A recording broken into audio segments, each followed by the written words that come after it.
what a perfect time to join us, anime, because I just started recording. Ahoy, land lovers, it's me, your Captain Vasco speaking. I read Anime's message here. 5.5 years. Wow, that's a lot. Thanks for that, Anime. Have one of these. One of these days I'll have time to rig that up to work without the chat command again. Man, the title screen music is so loud. I'm so glad you can't hear it right now.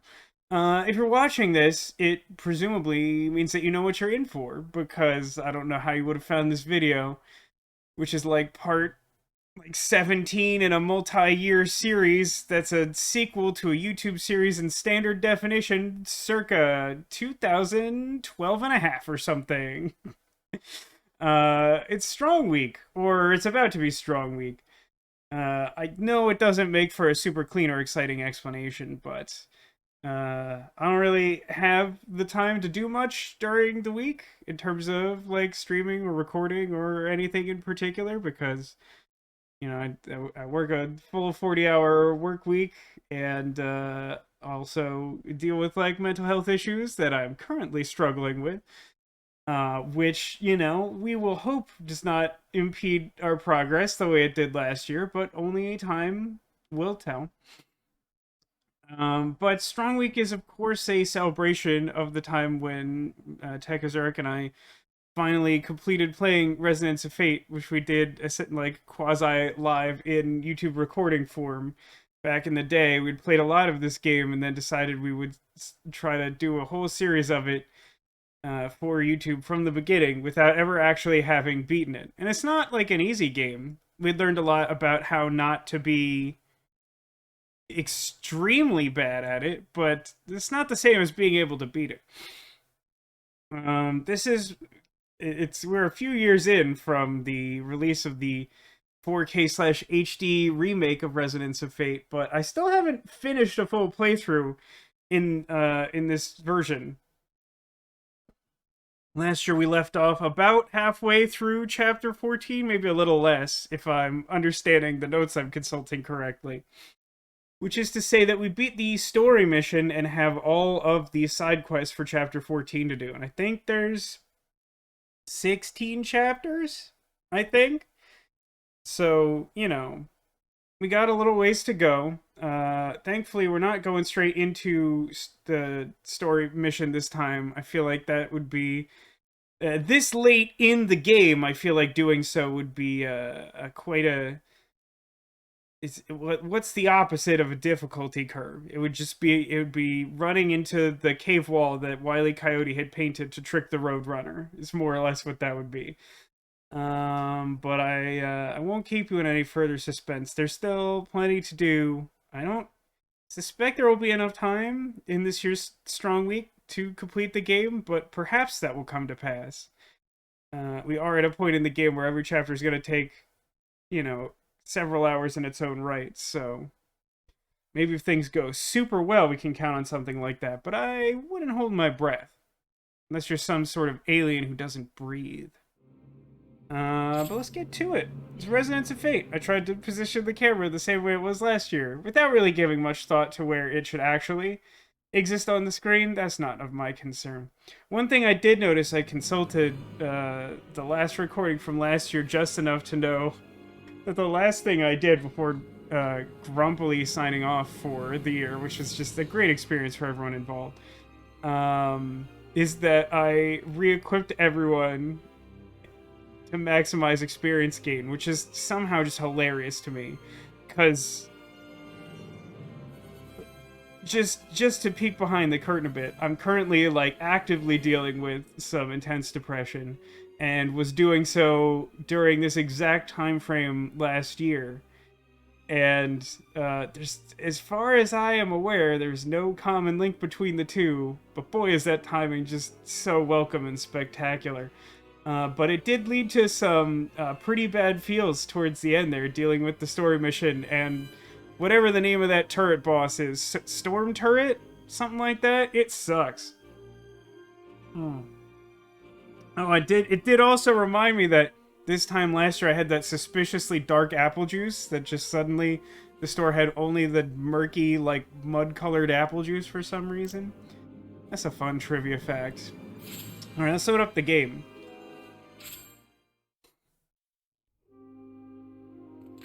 Alright, so. Mission memo. We got stuff to do. If I understand this correctly, showdown is like go fight, win some enemy encounters. Trivial matter, I think this one is an optional dungeon. That one might take a minute. This one is a hexasode. I think that's what's on the docket. I think I want to do... I actually think I kind of want to do them in the order they're listed. Which means that first we have to... Wait, do we have to activate? I should double check that. I don't think so. I think this is just like a Hunter's Guild mission, and it is already active. Yeah, just go to level 5, shoot with guns. Ooh, wow. Why does that cursor sensitivity seem super high? Oh man, it's gonna take me a minute to readjust, which is why I definitely don't want to go straight into the hard encounter. I mean, this is literally a waste of ammo, except for the fact that ammo is infinite in this game. To a comical degree. However, that is arguably only true some of the time, in that there is... No, what's the one that lets me... Touchpad, right? Okay, got there. There's, like, equipable limited ammo that does, like, elemental damage, which is, like, cool and all. Like, regular hand grenade. He's, like, level 9. I just want the experience.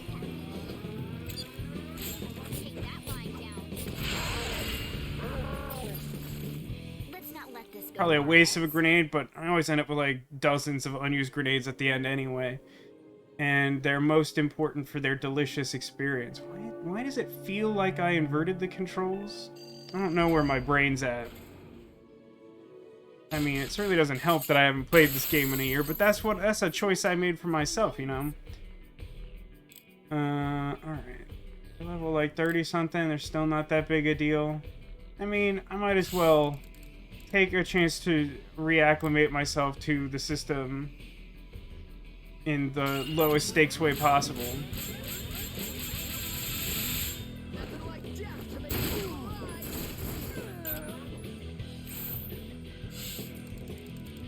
This ought to offer slightly more grenade experience. How dare you recover some of that health, but yet somehow that didn't matter at all. I wouldn't expect a basic grenade to do that much extra damage. But we're starting strong week with the BFF. I mean, once you get the BFF, there's no turning back. It's like an infection of goodness. There's no cure. The BFF is incurable. If anything, it is its own cure for some other sort of thing. What's weird is it feels normal in combat and not on the world map, and that doesn't make any sense. There's really no need for me to save, but I'm just not in a trusting mood. So...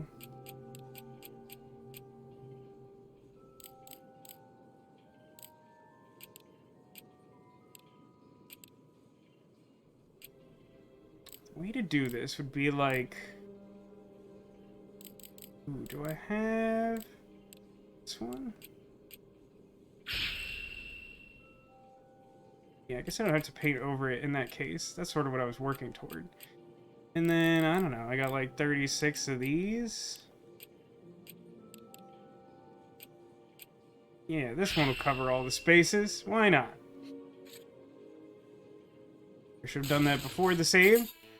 It's not even one of the encounters. That's a random encounter. This one I'm gonna skip. Level 5 guy, that's not what I'm here for.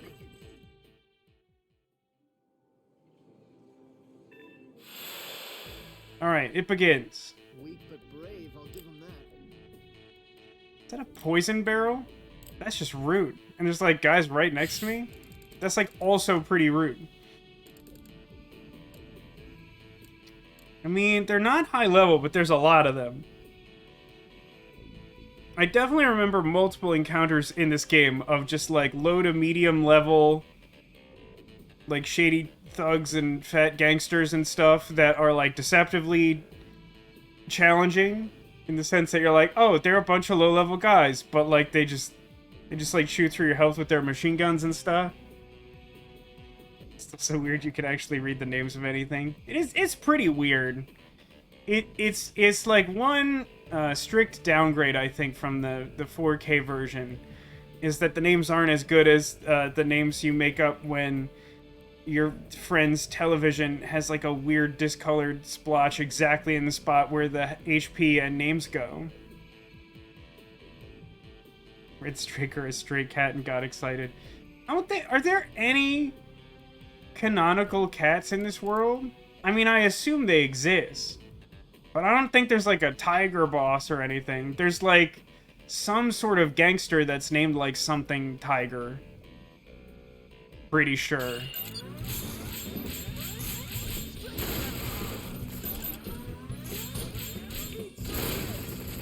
Oh, that guy's a higher level than the one I was looking at.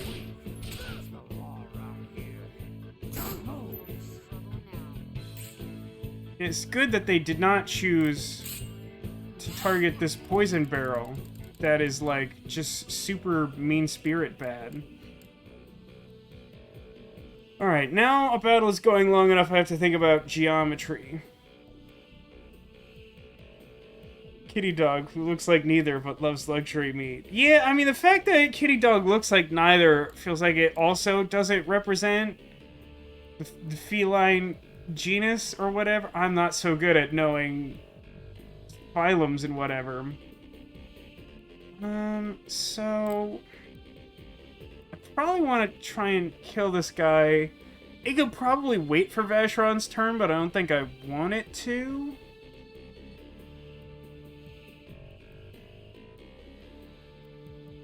So,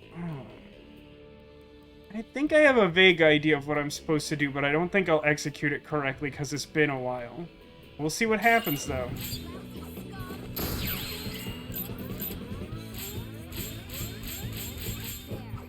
I should have tried gauge breaking someone who wasn't, like, level 0. But so far, they're, like, not doing so much in terms of, like, actually damaging us. They've, like, focused fire on Zephyr, and he looks like he took 2 shots from a regular enemy. I don't think we gained so much experience in that story mission that accounts for the difference, so I don't think this is supposed to be super difficult, but it also probably isn't a sure thing just because of the number of enemies. It really can get you.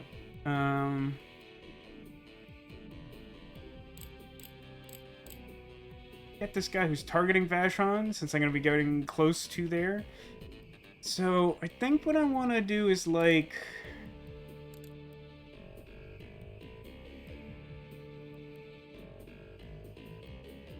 cross with Vacheron, cross back with Vacheron to, like, somewhere in the plane with the wall,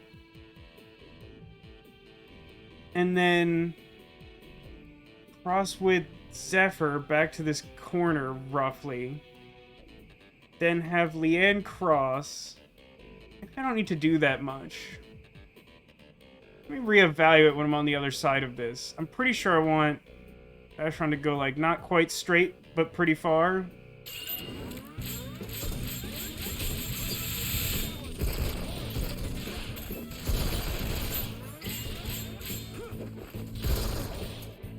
Didn't break any of that man's gauges.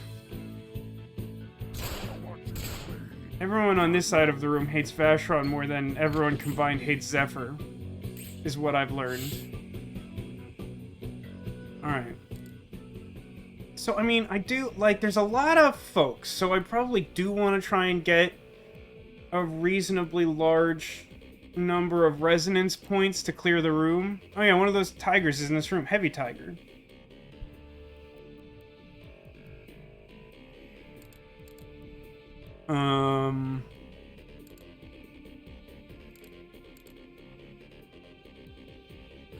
Use this trick.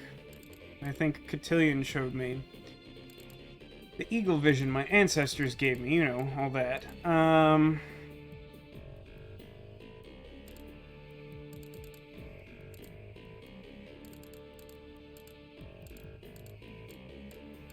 So if I had...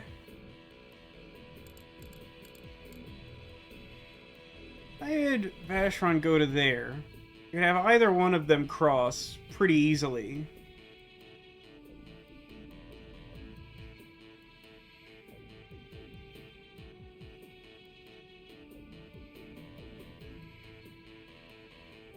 Might be difficult to have... No, it's probably enough space for him to cross back. Yeah, that should be fine. So which way do I want to cross?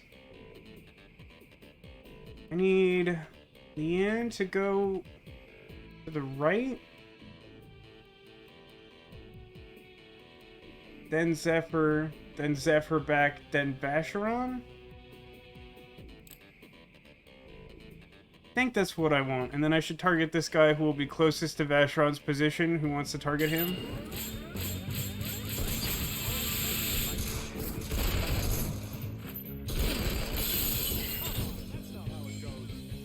That's not exactly what I wanted, but it was pretty close.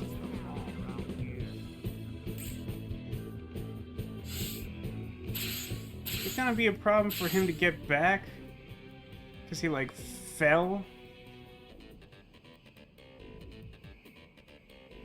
So if I have... Yeah, I think this changes things slightly. I think now I'm supposed to go with Zephyr and cross to, like... Does that give me the leeway I want? Something like that is fine. I want Vacheron to be able to, like, run at an angle and not have to hit the wall.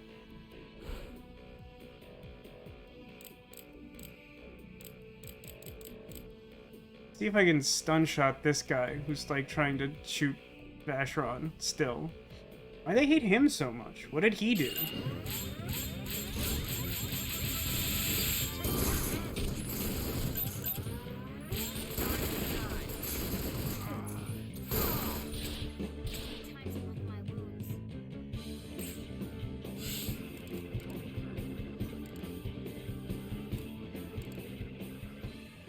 So I think I have to...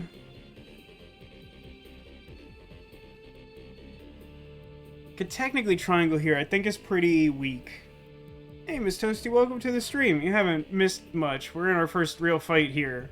And I'm struggling to reacclimate to shapes. How are you doing?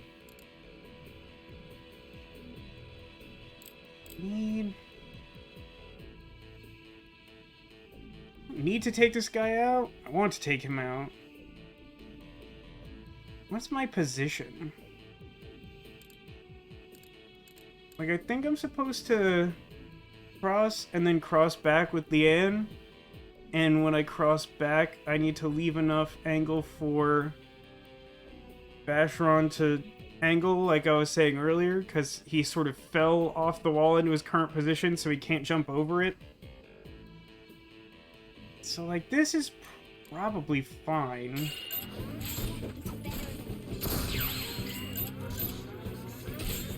I really don't like this guy. Can I, like, break his gauge? Oh, I can. That was unexpected.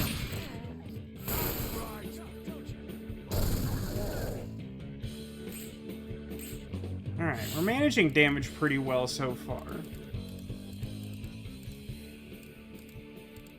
So, the way I want this to work is like... Yeah, something like this. I want her to go with, like...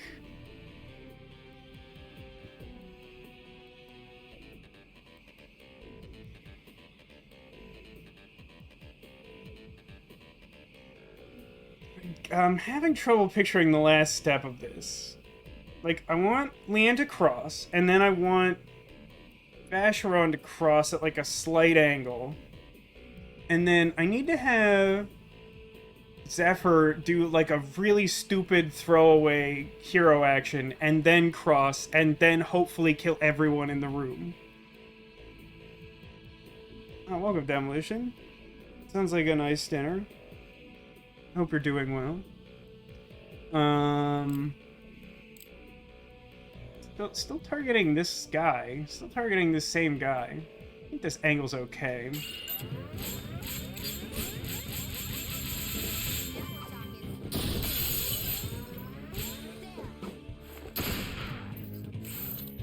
Level 16s have so little health comparatively. So yeah, like, the main trick here is that, like, I don't want him to have to try and jump at all. Vacheron, I mean. He doesn't have a lot of room to work with. I don't think he's in danger... Because I've managed to neutralize so many attacks on the way here with gauge breaks and things, I don't think he's actually in, like, immediate danger of having his scratch damage filled. But there's still some risk here. I'm not, like, totally in the clear. I do kind of need Vacheron to go as close to the wall as possible, so Zephyr still has the ability to cross. It's not, like, a super professional-looking tri-attack. And that guy has, like, no gauges to speak of.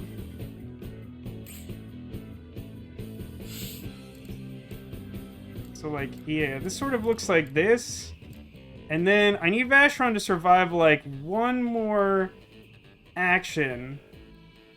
2 more, I guess. It's not great. But, like, 2 people have, like, fully shot him. I think I want to target the same guy I've been targeting and try and get a stun shot with Zephyr that I don't think I'm going to get. And then I cross again with Zephyr and mostly don't care what happens. And then as long as everybody's still alive, we shoot first, shoot second, shoot later, and then ask some questions when everyone's dead. This does not look good. That did, like, a lot more damage than I expected.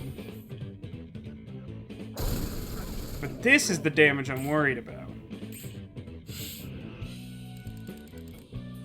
It's not a better way to do this, right?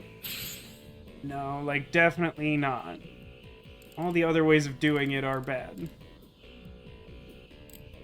So, there's, like, one guy who's charged and aiming to attack Vacheron. So, again, I'm just going to try and get a stun shot on him, which is, like, pretty unlikely.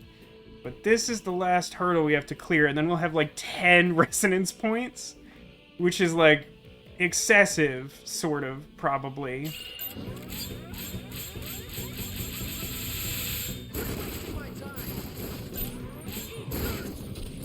Alright, that didn't work. Don't die. Okay. This should be fine. This should be fine. Now, if I remember correctly, use the screen to tell me what level people are. No, I think if I back out of this screen, 70. Yeah, Leah needs, like, considerably more experience. So I think we should, like, have her lead the attack and, like, target already scratched guy. Don't actually think the direction matters, so I might as well move towards the, like, move in the direction of the ones who are already damaged so I can take them out.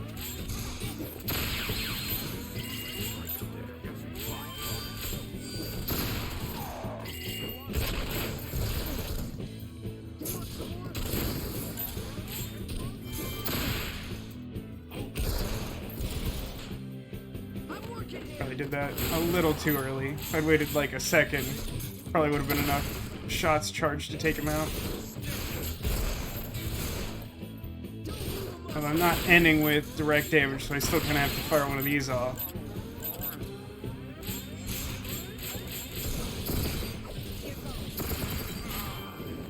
It should be like pretty easy to take out the low-level guys. I should be focusing on the heavier ones. But eliminating, like, more enemies does just generally mean that, like, there's less things to kill us once we run out of points if somehow something is still alive. Oh, that's not exactly what I wanted, but somehow worked out. Is there a thing? I don't remember. This is like some advanced level play of, like, is there a thing during the tri-attack that tells me how many points I have left?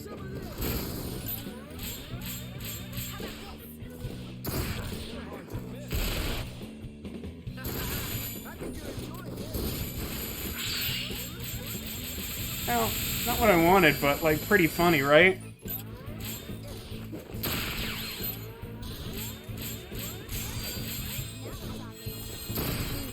Got it, your hat. I've gained so many bezels that I can't even hold all these bezels.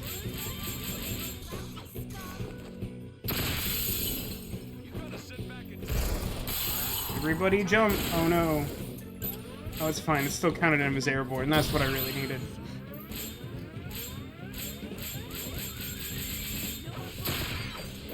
This gauge is gonna be so broken by the end of this.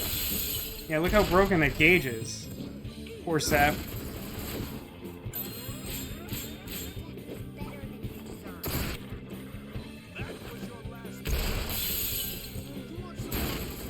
Did we finally reach the end of the tri-attack? No, I thought we did. Oh, that was just enough damage. Hey, it turns out 10 resonance points is like enough to take a room of like medium to low level enemies. Turns out. Hey Ditto, welcome to the stream.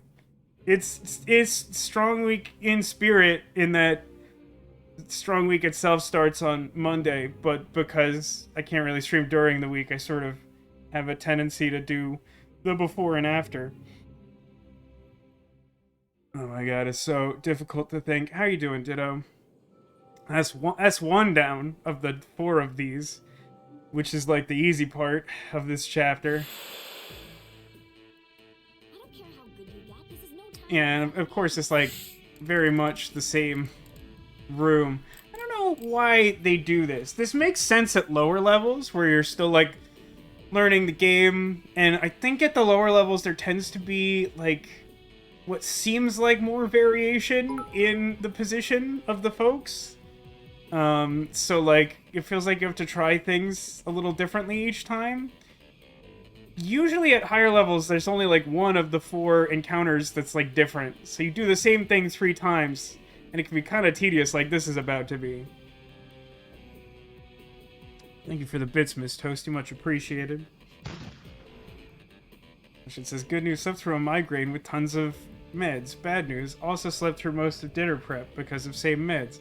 I mean, on the whole, that sounds like good news. Because, like, getting the sleep there sounds like the difficult part. Yeah, we'll try to do something really similar, even though I'm not sure I could tell you what I just did. I mean, I had, like, a lot of resonance points. It was like fighting the man truck. I mean, I suppose I could try a different variation. But I think I really had the right idea.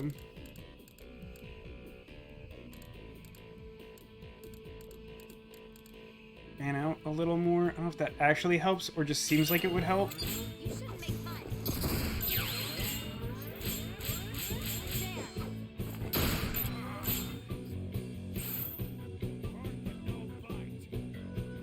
Doing hot garbage, try to do something nice, help out.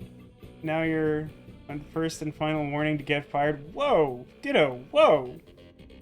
That sucks. I'm really sorry to hear that.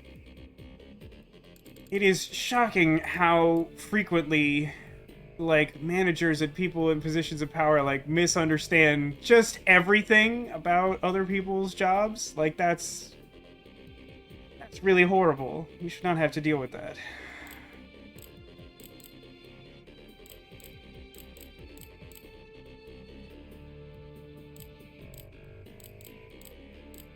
Definitely been there. Not maybe quite to that extent, but like closer than you might think.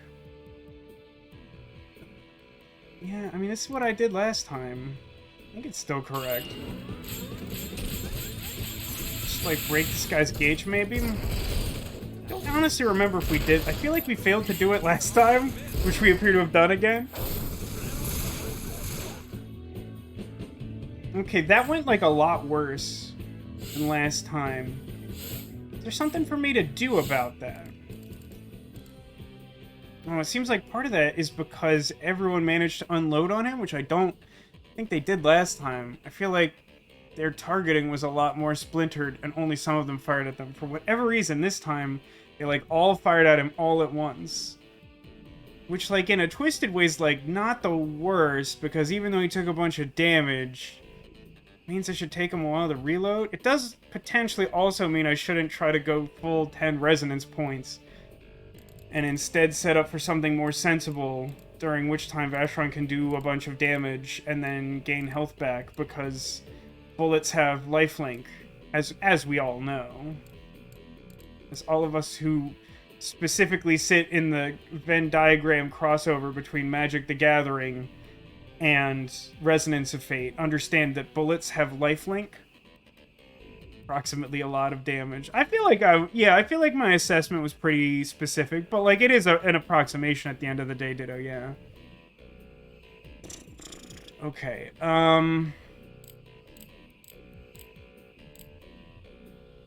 probably try to hit the guy I'm crossing over. So I want, let's try this. I'm not gonna try to go behind the wall exactly, even though there's some risk to that, because what I want to do is simply cross with Zephyr as much into that back corner as possible, and then triangle on the following turn to, like, thin out their numbers. Happy New Phyrexia. Yeah, it's like pre-release weekend, right? It's really hard for me to keep track of that because I haven't gone to a pre-release since... Did I do Eldraine? It might be whatever was before Eldraine. Which isn't coming to me off the top of my head.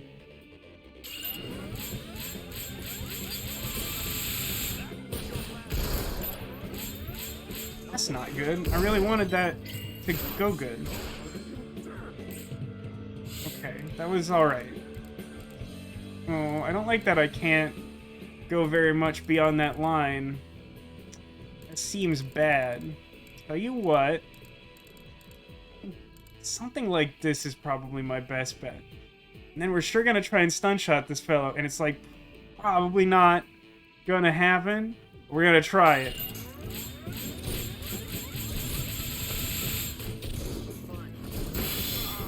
Stun shot. Actual percent on that. I know it was written on the screen, but like,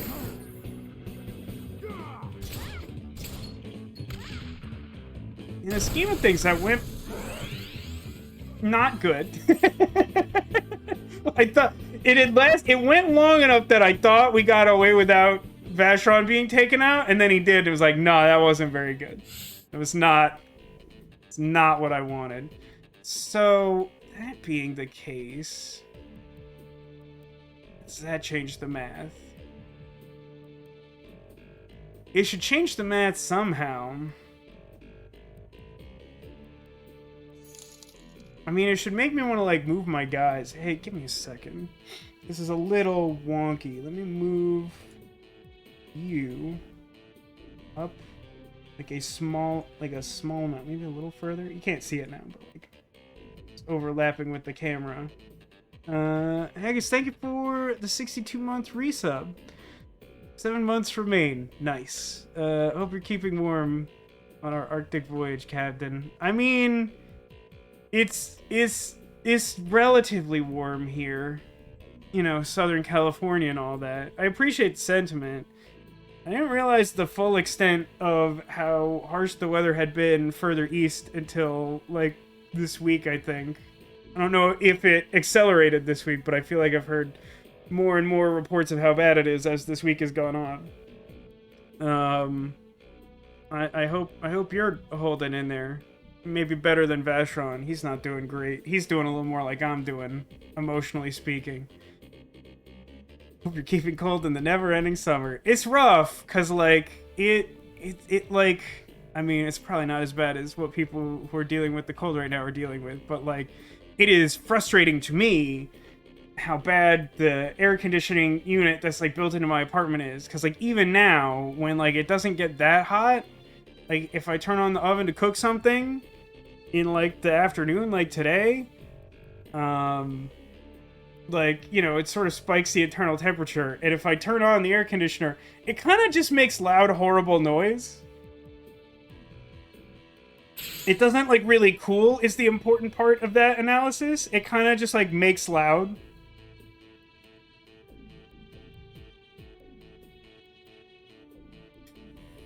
I mean...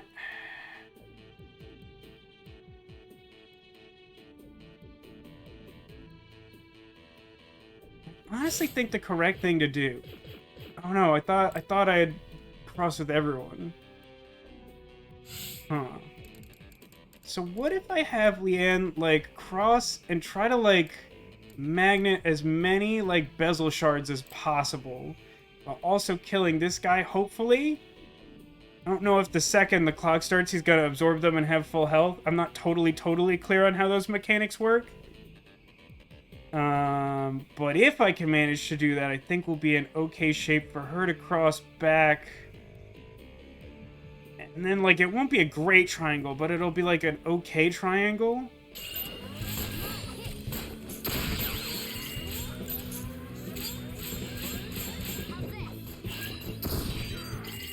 The okay part about all that is that now everyone's at, like, full health, so I don't really have to worry about that so much anymore.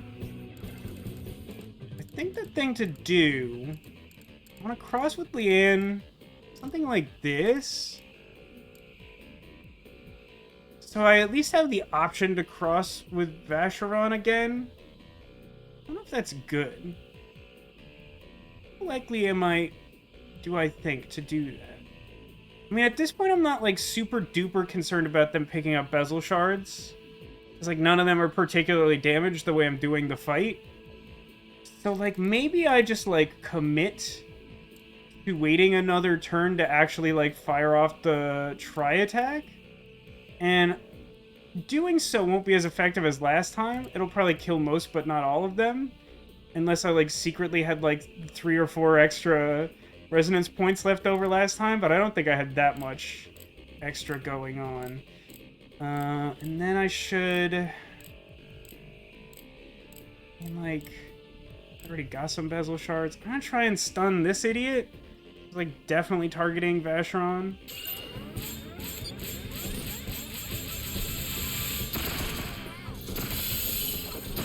There we go. His gauge is all broken and stuff.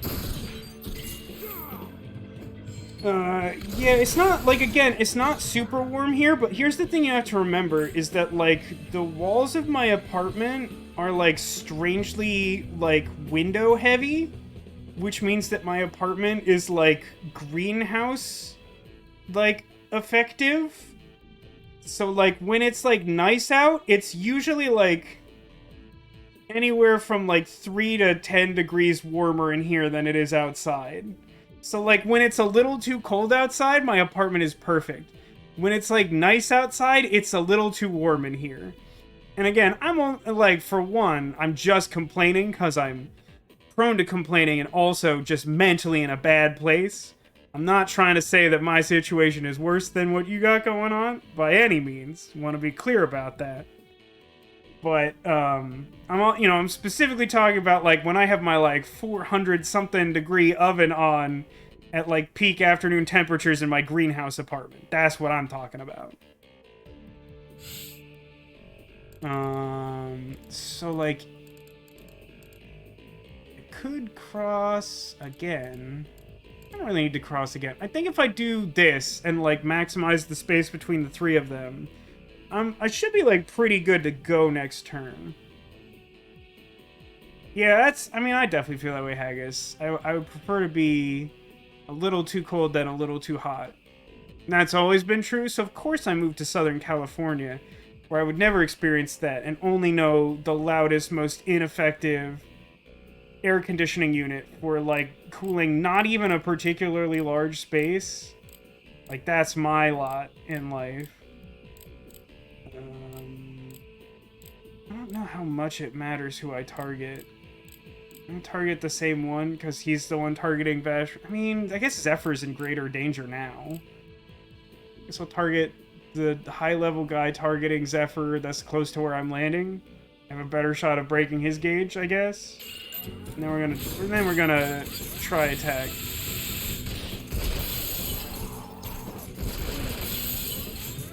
It is nice to be at the point in the game where, like, in a certain sense, you can do whatever you want because you have so many bezels that even when you, like, have a character get, like, fully scratched, Like, you don't go to critical condition. Like, that's nice.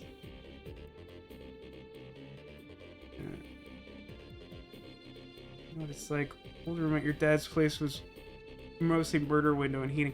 I mean, I tell you this. There is this, like, functionless window in my bathroom that is, like, the absolute bane of my existence.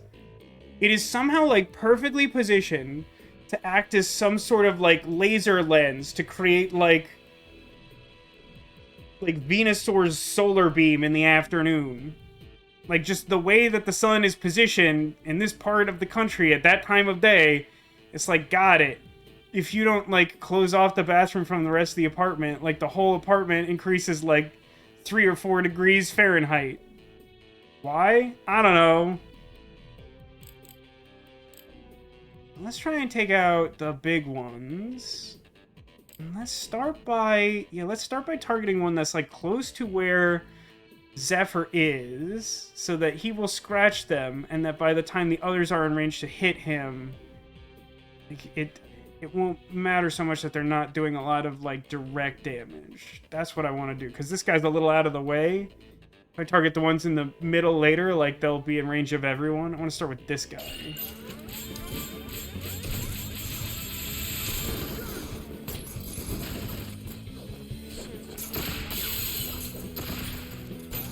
And I happened to go in, like, the correct direction where Leanne would be following Zephyr, but I didn't actually put thought into that the way that I should have done.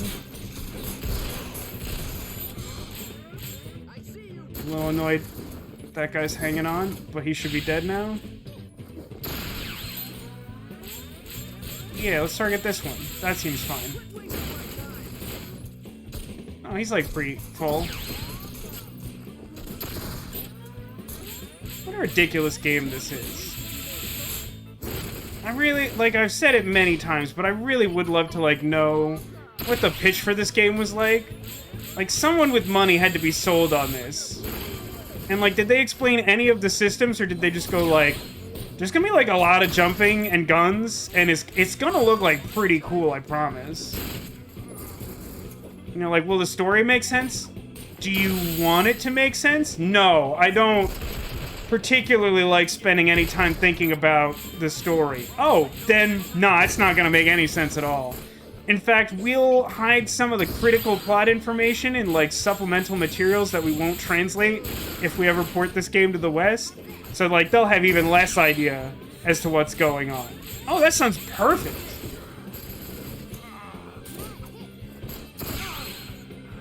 Oh, I actually killed everyone with that many resonance points. Probably overdid it that first time, huh? I think they just showed some scenes from The Matrix and drew triangles. That's, like, pretty much it, right? Answer window exists to shine light on a map through a cursed artifact. Yeah, like, that sounds true. I don't know what the artifact is, though. You know, one of these is going to be harder than the other ones. Not looking forward to that one. This is just a waste of ammo. I don't think this is it. I think I've managed to save it for last. Normally I do it first somehow.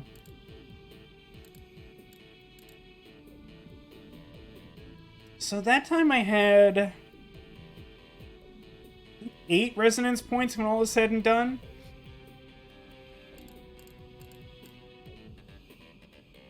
That seemed to be enough to clear, like, basically the whole room. I say basically because I'd killed, like, 1.5 guys before doing the try attack. So I don't really have to go full ham sandwich, I guess?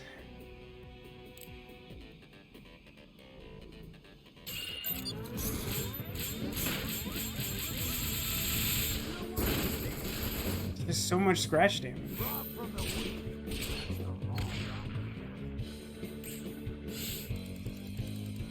I guess the thing that's happening is if you sort of position yourself just right in the early game, there aren't enough people in range. Somehow whatever I did with Vashron last time put him in range of, like, way too many people.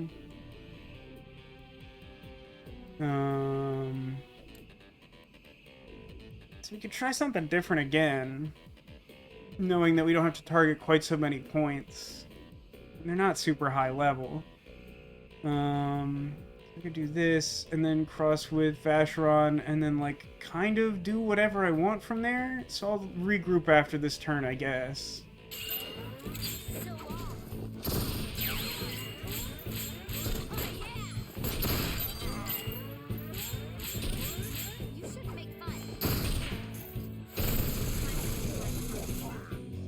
See, even that wasn't as bad as what Vacheron got last time. It almost seems like I, like, tried to receive the maximum amount of damage. Let's try and break the gauge of this guy who's, like, right about to attack Leanne. But then what's my thing? I want to, like, cross, like, pretty close to Zephyr so that I can cross, like, super wide on the way back with Vacheron and then position... Yeah, I think that's right.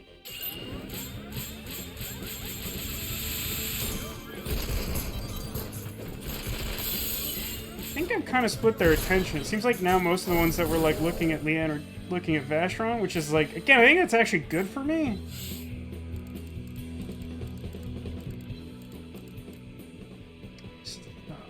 Anna's still in the worst shape, which is like 2 people trying to attack her now. This guy's relatively low level. I'm gonna leave him. I'm gonna try and cross with Vacheron. Try and like break the gauge of this guy I'm targeting now who's standing pretty close to Leanne. Then have her cross somewhere.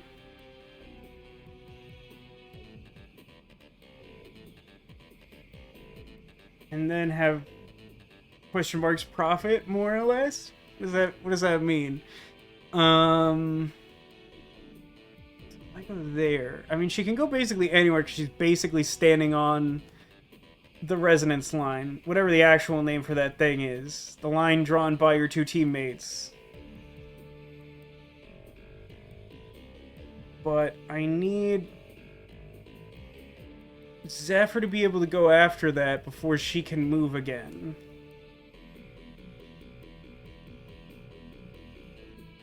So I need her to, like, move probably somewhere, like, close to the wall, but not past it. And then have Zephyr cross, and then cross back to this corner. I think that's right.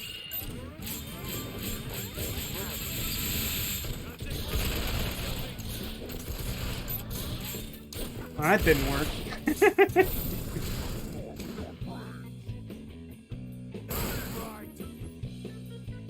Zephyr does not care. Okay,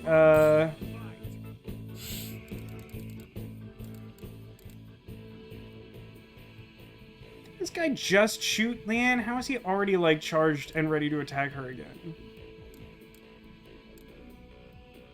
Maybe not. Maybe I'm interpreting the fact that a bunch of people just shot at Vacheron as, like, everyone got shot, but maybe somehow this guy was still too stunned to do it?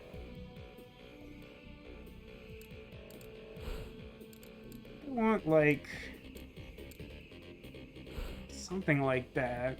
And then I think I want to target the same guy and try to break his gauge. Cross with Zephyr and then cross back. And maybe cross one more time. But probably not. I think Vacheron's gonna be in bad shape then. I think at this moment I'm more concerned about Leanne's health because most of the people targeting Vacheron aren't super close and aren't charged. I think Leanne will be in worse shape than him after this turn.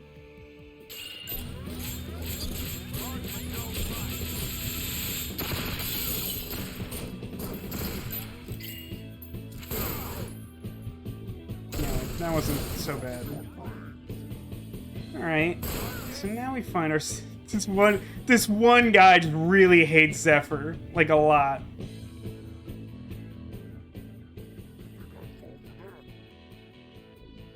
Neko, the guy at the end of that movement, the rings would charge faster, but, like, the amount of damage he's doing is, like, way less. Like, the heavy gangsters are, like, twice the level of the light guys here. So I'm really trying to, like, focus on stopping the damage from the heavy guys. I mean, like, just look at this guy next to Zephyr. On, like, 5 of these turns, he's just, like, stood, like, point blank next to Zephyr and fired a full round at him, and he just doesn't care. Like, that damage by itself isn't that bad. It's the heavy guys who are causing the problem. That's why I'm focusing on them. So we're at 5 now. I could try and get greedy here, but I honestly think we're in pretty good position to use our, like, 5 points and just, like, kill a lot of these guys. This time I'm pretty sure it's not going to kill everyone in the room, but, like, it should be enough to get Vacheron in better health. So now, yeah, this time around I think I want it to move in a direction where Zephyr is scratching first, and then Vacheron is cleaning up second, so that he's doing more damage and thus healing more.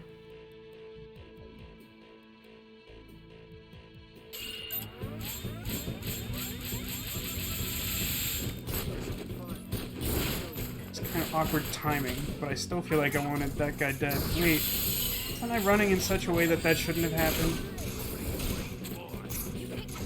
Alright, it's fine, I guess.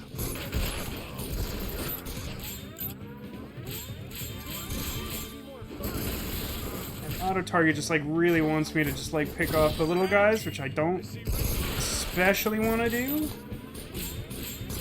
Target this guy.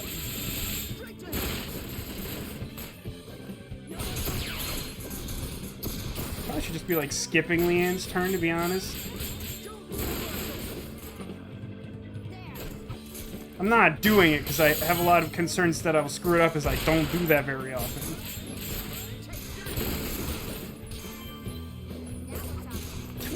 Two of them, that should kill this guy. This is not an especially efficient tri-attack. It could have gone, like, a lot worse, but, like, that was not great.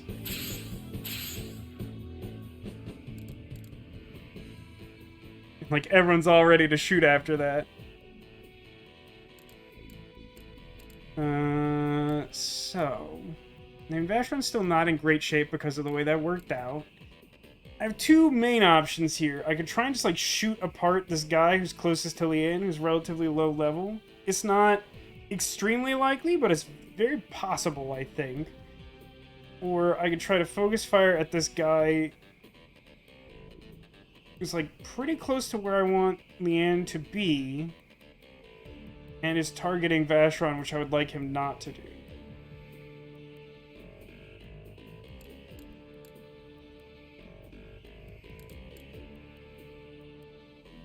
Pretty sure this is where I want Leanne to go, and so I think targeting this guy in the corner is my best bet.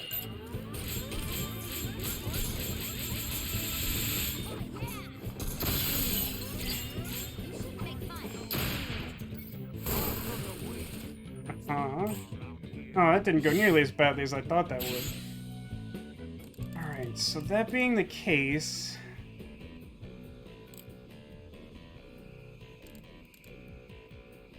let's go, like, here. And... all the guys targeting Vacheron are, like, low damage guys, other than this one. So I think I should target him, even though I'm running away from him. I think that's probably right. And then, hopefully, I can cross with Vacheron, maybe finish this guy off, depending how well this goes, and then cross back and triangle to clean up all the scattered dudes.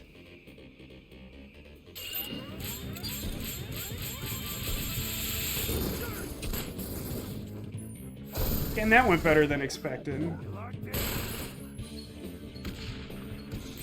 Not too bad.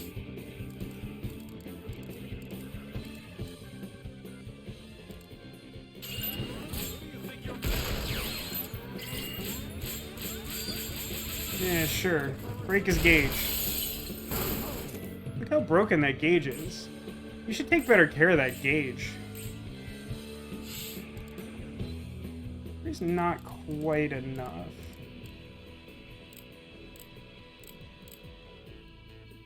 It's close, though. Maybe what I do is just, like, expand the triangle, try and shoot this guy apart if I can get away with it, and then do a 4-point Tri-attack? That's probably good enough.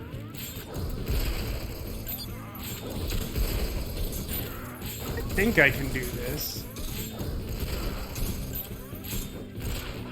And then jump. Yeah, that works. And like my health's pretty good. Like this should be fine. Could be 3 down.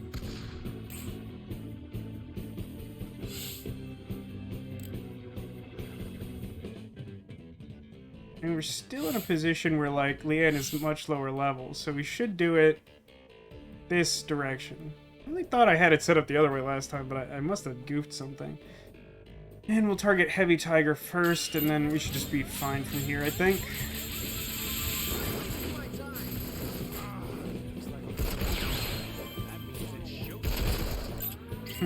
Now it's doing the opposite of what I expected again, so I'm interpreting something wrong from the interface for sure. It's fine. It all evens out, I guess.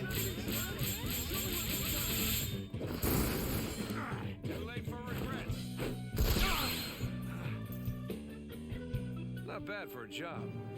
Personally, But the game is in HD now, so we can see the chunky gangsters have really weird masks on. I feel like there is some like weird eldritch quality to this game where like the more you pay attention to its details, like the more you understand that this world makes even less sense than you think it does in like standard definition. Just because those all took kind of a while, I wanted to save after that. This one might be harder than the others. Yeah, these encounters are kind of a slog, to be honest with you. I mean, I don't know how you feel about it. I feel as though at this point I've demonstrated I can defeat this room full of people. I haven't had to, like, retry even. So, like, it's not like it's really testing my current level. It just takes a long time. And granted, there might be a way to do it a little more efficiently, but it might... Like, the aggressive strategy could require more resetting.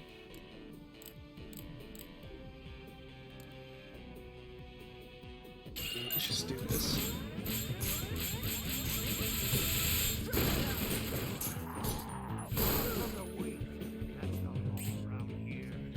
Hi, Angel. Welcome to the stream. How's it going? Now, is there a way I can modify the last version so I don't get, like, exploded halfway through? Maybe if I lean more into the corner, I'm still kind of, like, halfway across the field.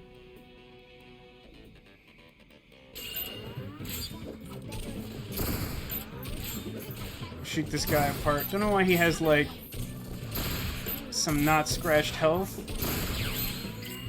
But I took care of it for him. And that guy's hat.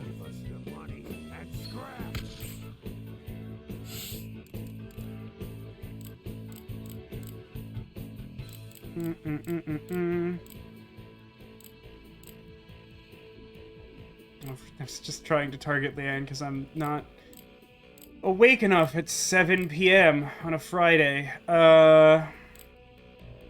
Let's see.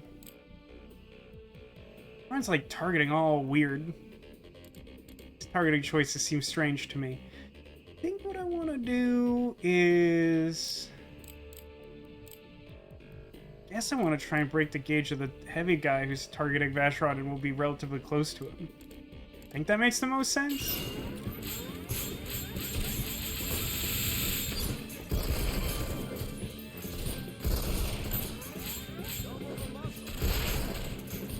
It's fascinating to me. I do feel like I've heard of an art book for Resonance of Fate. There's some discussion of character and art style and stuff after the HD observation. I feel like I've heard of it. It's interesting to me that like something like that in I'm gonna say this day and age when I'm referring to the relatively recent past, even though the original of this game came out, you know, well over a decade ago. But like I feel like that just like wouldn't get made in the US unless the game was like super successful. And like maybe this game is more popular in Japan. I genuinely don't know that. Although my feeling is that like it is relatively obscure both in Japan and in the United States and Europe. But has like a strong cult following, probably in both locations. But it just seems like a relatively lot to invest in something that I wouldn't necessarily expect to get return on investment for. Let's see. Vacheron, Vacheron, Vacheron.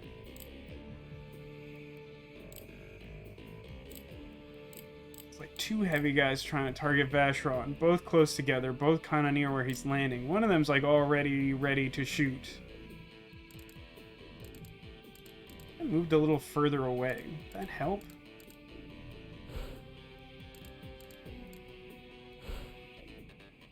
I don't think it's going to make a big difference, to be honest. But I'm still going to try this adjustment. And then... Yeah. Yeah.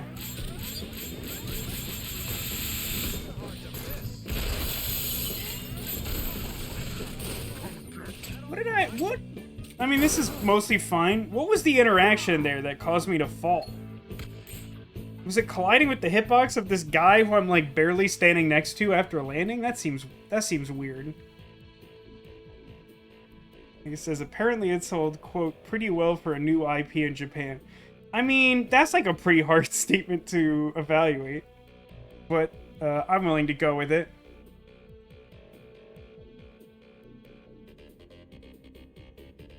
Contains interviews and more information about the ending. That makes sense, because I know that some of that information that I read in those original SD quality videos trying to wrap up the story before we finished our playthrough of the game had to come from somewhere, and it wasn't within the game, so the art book seems like a reasonably likely source for that. Why not? Everyone's targeting Vacheron again. That does feel like a problem. That guy already unloaded. This guy was stunned, but isn't anymore. Maybe I should try to stun him? Even though, like, stun shot never works. Success rate is much lower than gauge break. By some factor I probably should have memorized by now, but definitely haven't.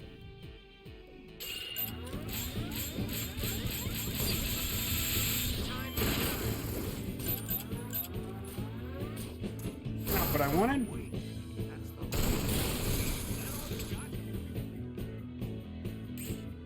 Hey, not bad. 5 points in this position.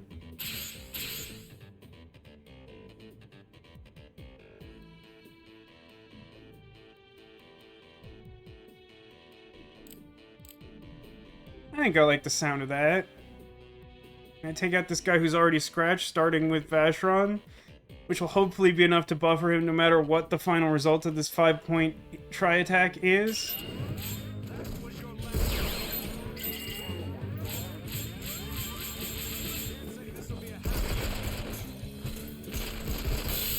This arrangement actually works well for experience purposes, too.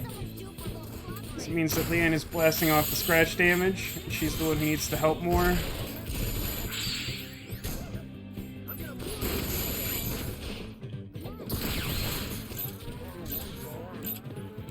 This guy. He's the one. Not get airborne. Mostly looks like it doesn't matter.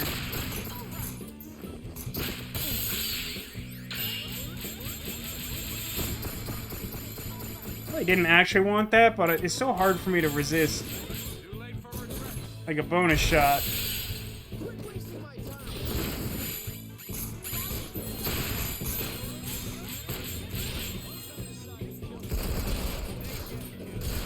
I've made this needlessly difficult for myself. I mean, I'm taking care of, like... Oh my gosh, she's right next to him. Taking care of, like, most of the heavy guys? Oh shoot, just lost Zephyr when I hit the button. Just lost him.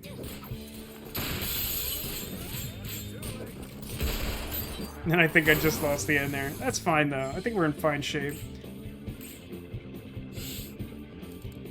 I mean, that looks horrible, though. Guess we're not gonna scratch damage, like, right away.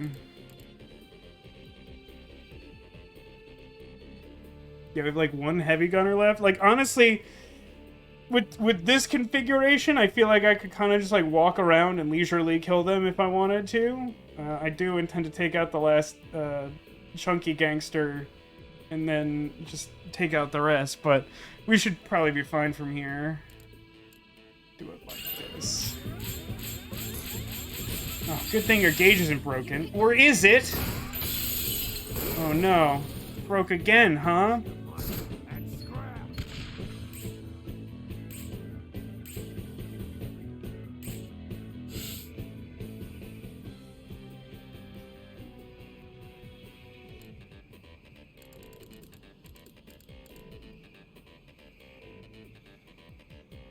Like a really stupid use of this turn, but I have like 1,000 bezels, and I just want to.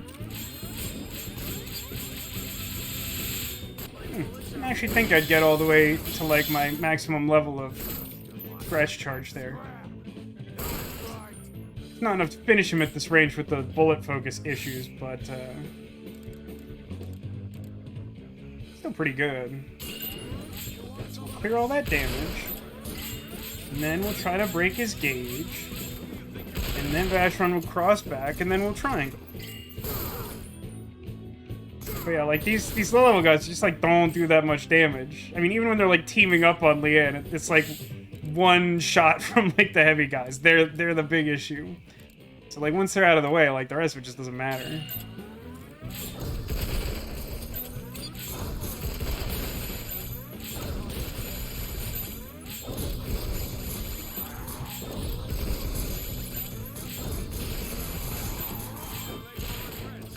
You're not getting that bonus shot, huh?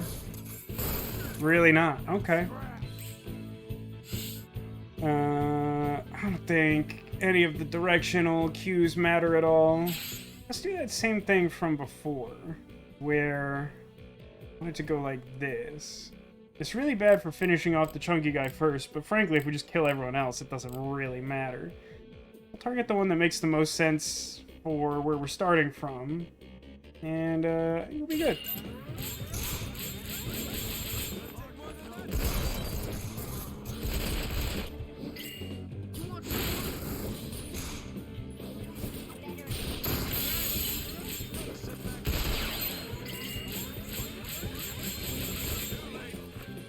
What are you waiting for?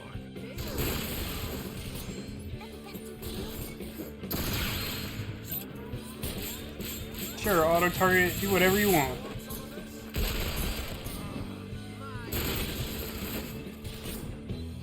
Didn't actually think that would fill him up. Here, we can finally deal with this guy. Is anyone gonna hit him from there? Not really. Alright.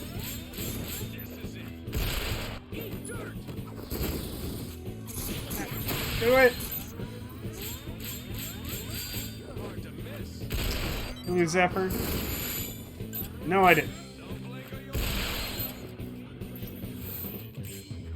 Oh no, this guy is still alive.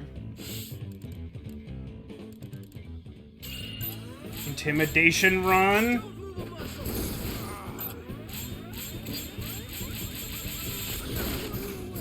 I'm gonna throw a grenade at him. I don't think it's gonna matter that much, but I'm sure gonna do it.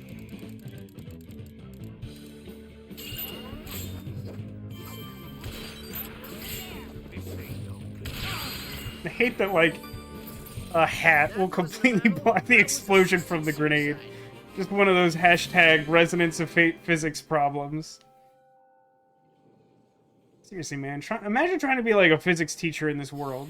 It's just, like, untenable, man. Keep saving over that one slot.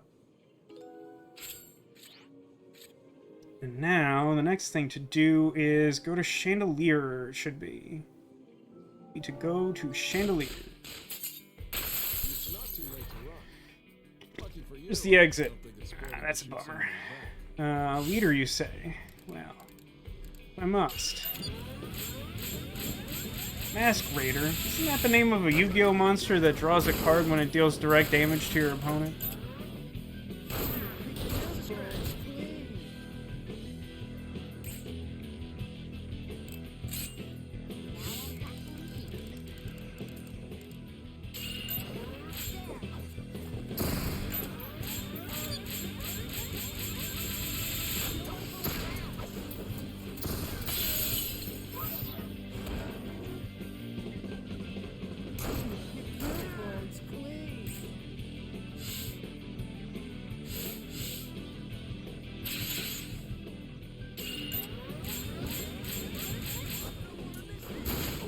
think he's dead now. I see right through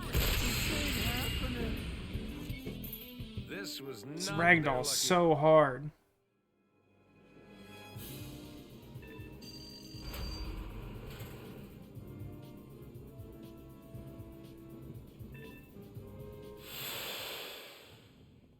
Who's the guy I have to see for this one? It is Antorian on level 2. And then I go down to 7.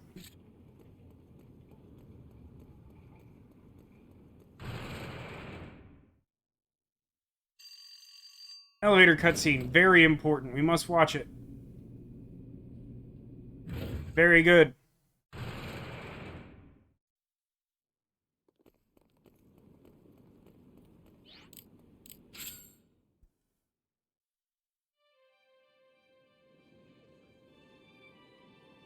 Level 2!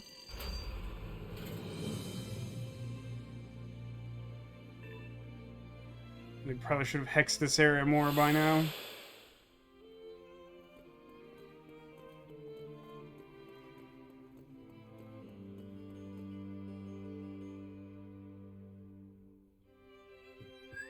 What's up, my friend?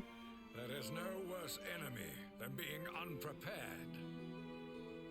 Ah, so good of you to come. Let us get down to business and defeat the Huns. I would like for you to go to level 10 and lay down enough energy hexen to enable comprehensive surveying of the level. When it is possible to do a corner-to-corner survey of the entire level, can you report back to me? I envision no problems with your team on board. There is no worse enemy. Thought it did the, like, change icon to indicate I already did that, even though I was pretty sure I didn't do that. I haven't really looked at any map in the last calendar year, so, like, I don't know where I left the state of things. But I feel like I'd remember if I, like, hexed a whole floor, because I probably would have done it while making direct eye contact with the camera and upsetting chat.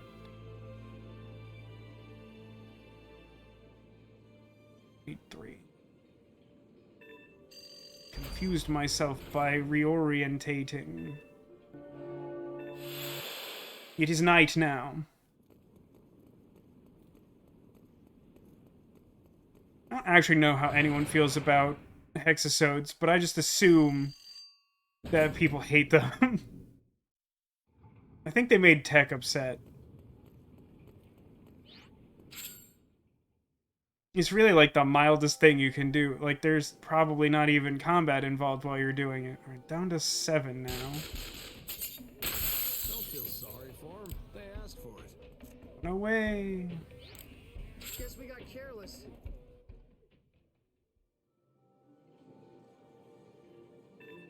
Beep boop. I find hexing satisfying. I mean, for sure, but like I think there's a potential distinction between like finding it enjoyable to do it yourself and watching it done. I'm not saying that there necessarily is, but I can imagine there being a distinction that even if you like it, you don't necessarily like watching it. Hexasodes are important. You get like so many bezel shards. It's stupid. It's something that like Tech and I like took for granted early on, and then like made stuff like more difficult than it needed to be. And like, yeah, I don't know. Maybe if I was hardcore. All right, this floor. Meter, you say?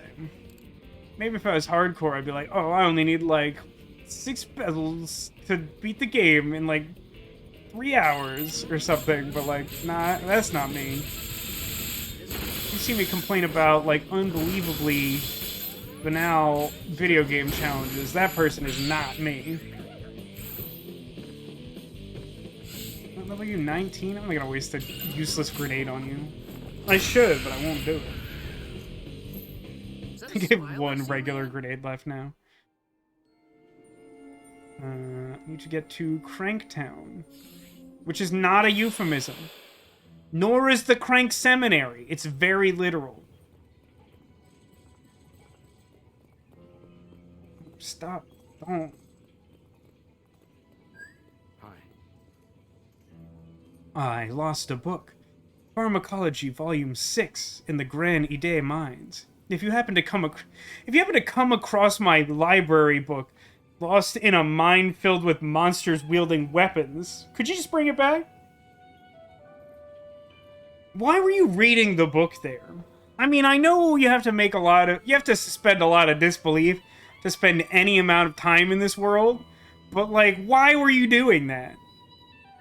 Like, of all the places to even just take the book, like, why were you walking around there?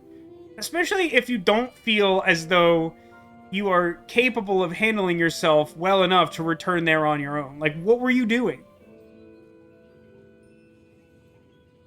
Maybe he was doing science, but, like, why did he go there if he feels like it's too dangerous for him to go pick up his own belongings there? It says, I left peach in the kettle and made it into hot cocoa, and I can't taste any of the peach, which is probably fine, but I was kind of hoping. See, you took me on a ride there, and I was really hoping that you made, like, liquid peach cookie or something. But then you'd have to deal with all the rats, because we all know that rats love peach cookies. Alright, I guess I'm going down. At some point, I'm gonna have to, like, figure out whether my weapons are, like, Squeak, squeak. maximum customized or whatever. Squeak, squeak, indeed. Sure, you know what? Why not save here? After all, why shouldn't I? It's basically the same save as before, but closer to my next destination.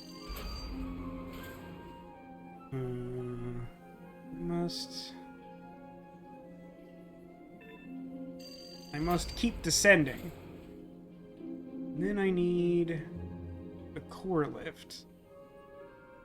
One thing that's a shame about the HD version, at least for my purposes, someone commented on this a few years ago on Strong Week, and, like, for a while I was like, oh no, did I, like, screw something up? There's, like, some limitation to the Elgato HD 60S, which I'm currently using, which is generally pretty good, but, like, just does not really capture in great fidelity this game.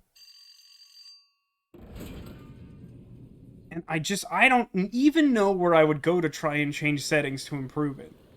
So I've just decided to stop worrying about it and just be a little sad. Which is my solution to as many things as I can manage to do. I'll tell you that.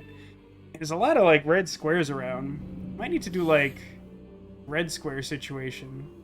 So we're currently on level 10, huh? I have mostly hexed this floor. It says, after all, why shouldn't I? It's such a fun thing to ominously add to a conversation. I find that it's applicable basically always, yeah.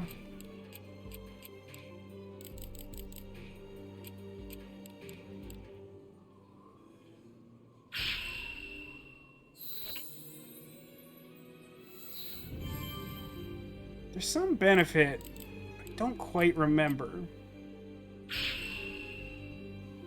Like hexing a random floor. Some ability to, like, warp shortcut or something like that. Way for me to... Yeah, I have 42 of these. This entire level's been reactivated. From now on, energy stations erected on this floor can be used to travel back to base instantly. Cool, that thing. That's the thing. But I believe this was the floor the guy wanted, right? 10? Got it. Okay, that's confirmed. But save again. Don't know why. It's not feeling trusting.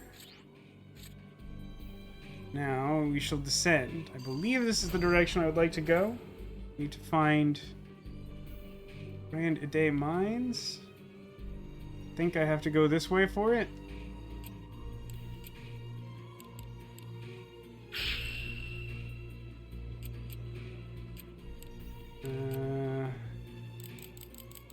A lot of straight line piece now.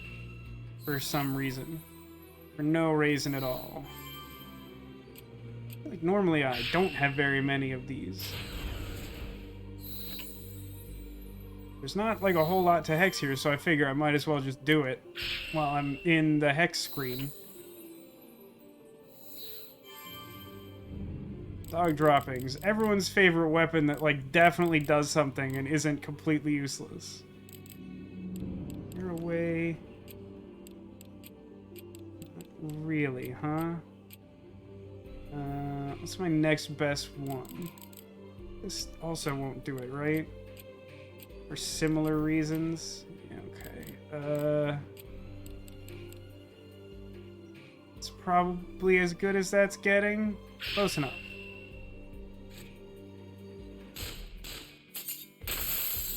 Oh no, an encounter that's slightly closer to my level. But genuinely only slightly.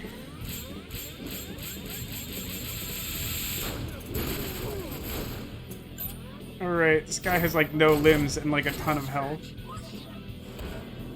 I should make him a good target for my last regular grenade. Which in turn is like also awkward. Don't worry about it. Whee! There we go. That one's a level. Catching up extremely slowly. You think they learned their lesson? Is that a treasure gremlin? I mean, it was a goblin disguised as a treasure chest. Yeah. I don't remember the distinct names for the various Megata, Megator, Megati goblins. The Grandiday Mines. Well, already in that hexing mood. You know how that goes.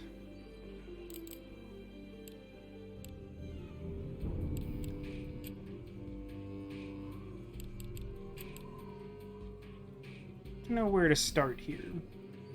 I mean, I guess I'll use what I have. Somehow it feels wasteful. Hopefully we get good shapes again.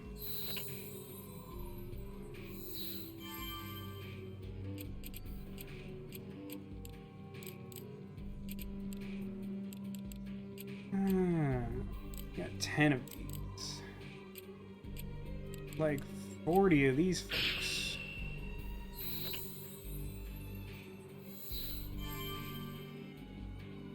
They care about that.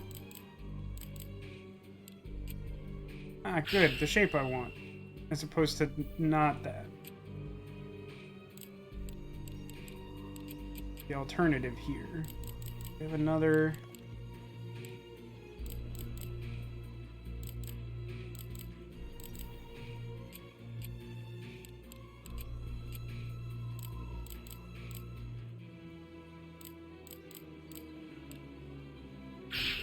Yeah, that's good.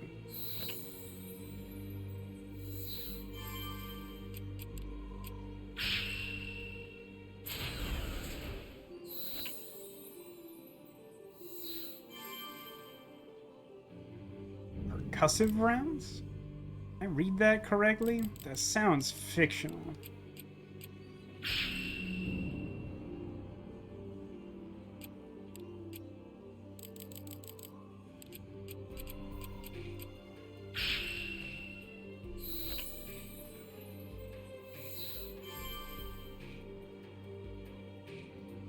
Got a locked trunk. I don't remember what locked trunk does or is. Is it doll related?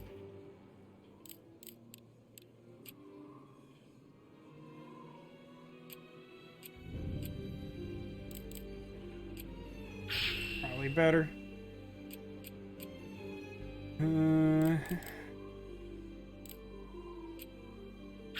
Cool.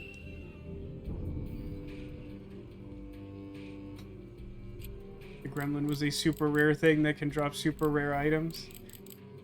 That's cool. I mean, it's a shame that I didn't know that a minute ago, but like, you know. I don't know that I'm super concerned about min-maxing to get the rare thing. Mostly I'm struggling to work my way through regular encounters.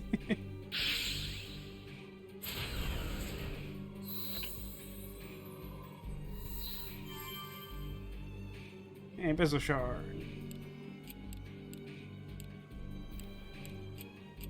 I don't like the way this is designed.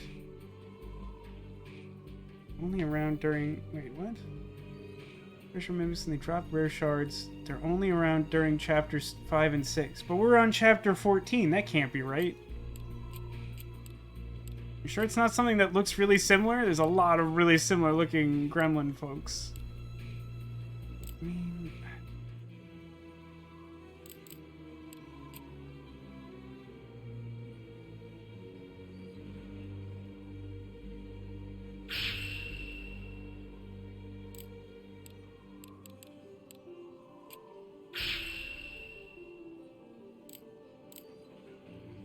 Then I re-green it because I want to. You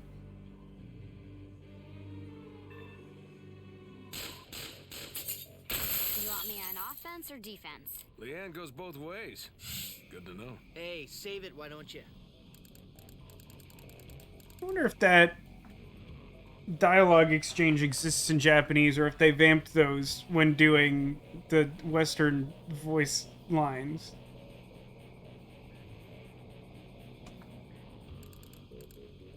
I mean, let me immediately say that in no way would it surprise me if Vashron was equally perverted, if not more so, in the Japanese dialogue. But having had the pleasure of sitting in on exactly one voice recording session with Nolan North, I could believe he contributed to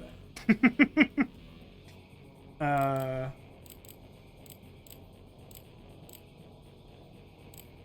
Two leaders, both alike in dignity, but only one of them level 70. God, I feel like I don't want to do this, but I probably should.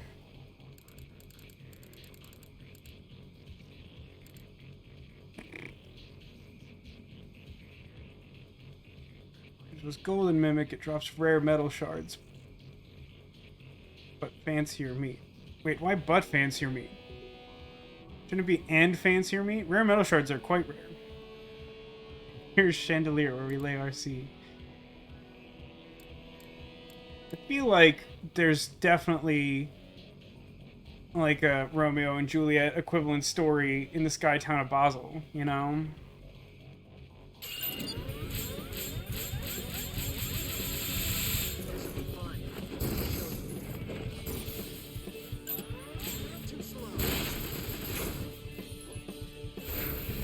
It was not great.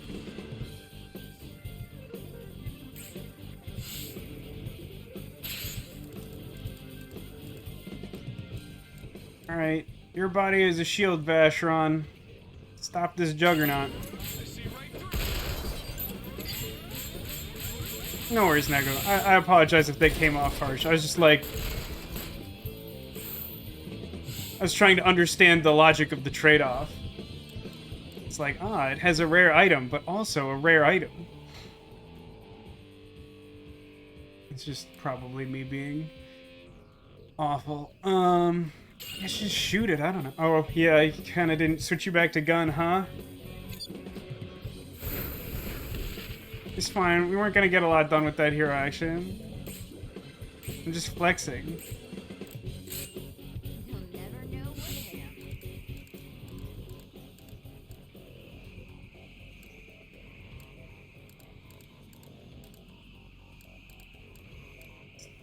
What's the way to do this that isn't completely terrible and only regular terrible? I don't think it's this, but I'm doing this.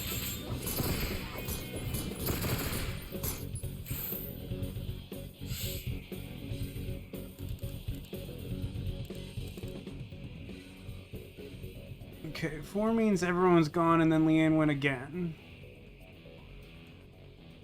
So...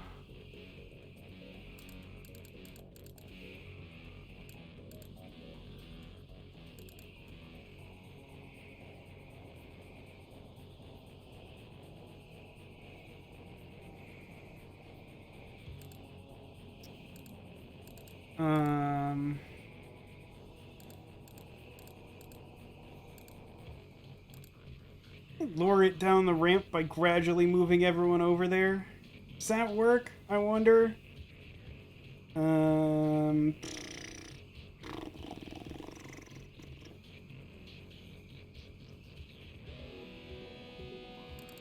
It's like my instinct says like I want to move him like here so that Zephyr can cross and cross back, but I think in order to keep resonance points going, I have to make that triangle look really bad. Well,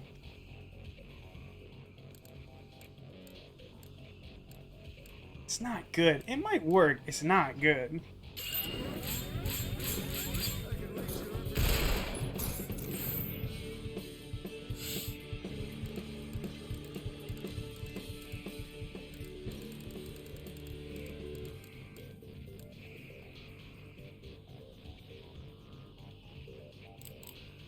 Okay, you know what? Let's target... Oh, we're going this way. Let's target this other leader.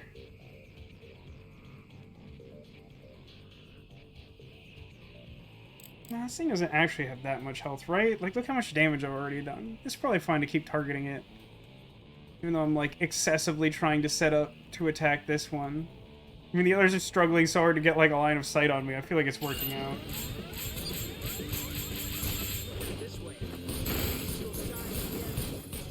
Yeah, like, that's pretty good.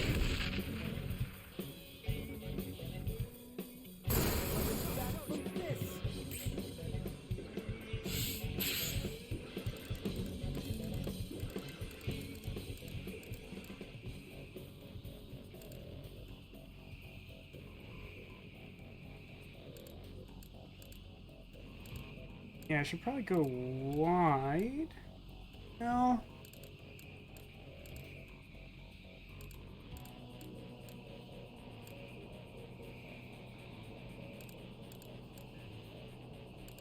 So here's the dumb thing, right? Like, I think the notion is that I cross with Zephyr. He's the first one to go after making another triangle, like another 3. So I cross with Zephyr, finish scratching the Sprocket Juggernaut, switch to Leanne, throw a grenade at it, and then, like, try attack? I think? So, like, this looks really dumb, but... Let's top him off. Just a scratch. That's fine. Switch to grenades. Switch to... Hand grenade plus. It's probably fine. How does this one work again? Cross to, like... I mean, it's kind of standing exactly where I want it to be, but, like, this'll be fine. Take that line down.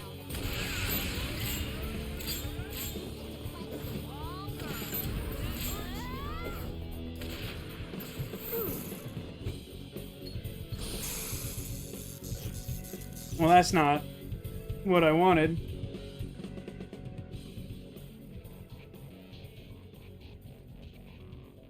Hey, Arcadius, welcome to the stream. How's it going? I'm doing a bad job, as you would expect.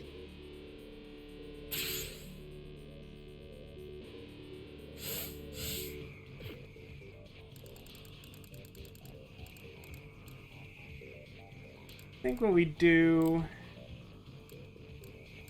Cross with Vacheron, and then cross back with Vacheron, and then, like, hope that Zephyr is better, which he won't be? Wait a minute. Hold on. Hold on. Is there an item that cures... electricity? Anti-bolts? No. God, items in this game are such hot garbage.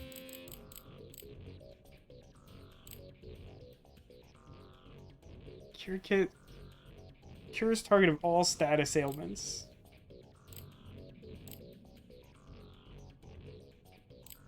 That's what I want, right? Maybe?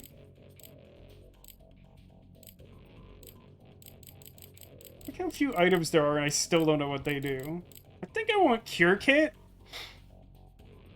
Look at the tiny triangle. It is pretty cute, right? That's what I was going for.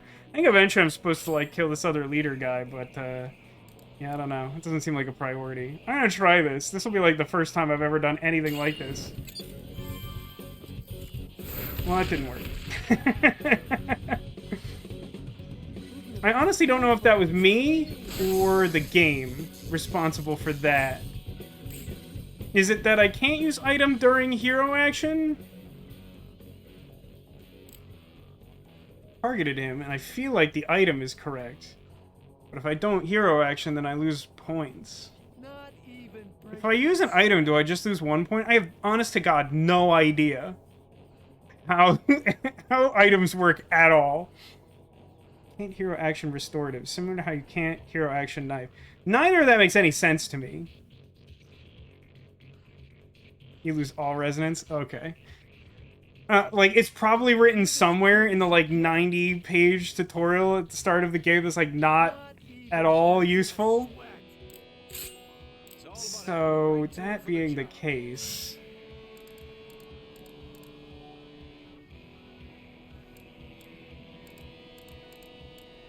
I mean, I think what we do is simply... I'm gonna try and stun the leader, I guess. And then next turn I'm gonna use a 10-point tri-attack. Because at some point during that tri-attack, Zephyr will feel better. Probably.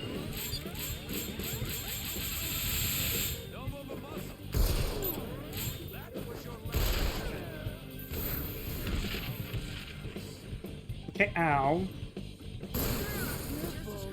Okay, ow.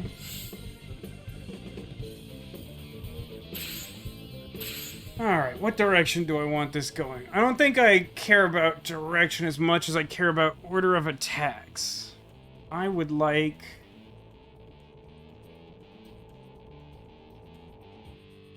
I want to lead with Zephyr?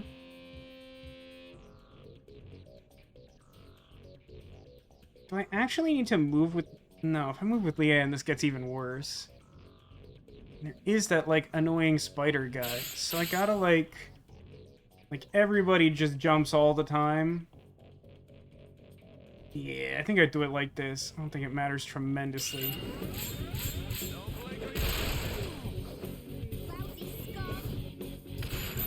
Oh no, it's grenades. I was doing a really good job of remembering to switch off grenades, and then I wasn't doing that.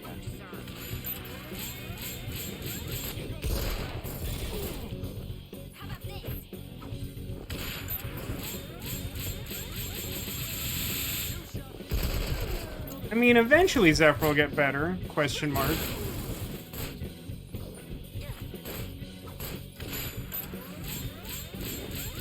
Oh, I think he got better.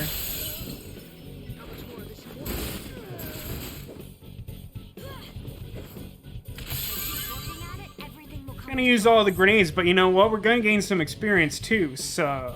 At least you're not try attacking with the first aid box.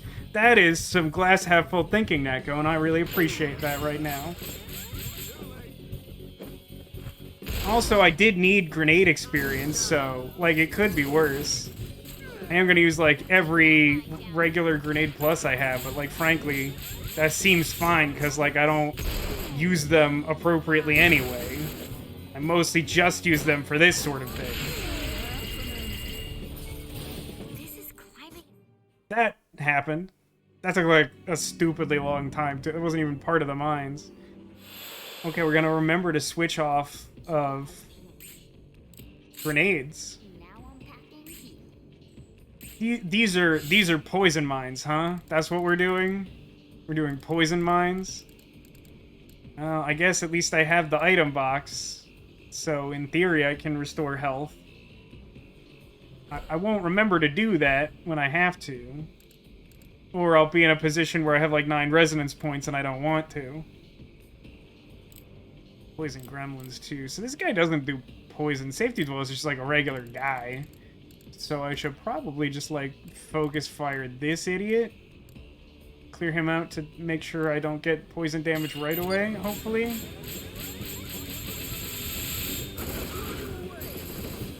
I got him a little bit.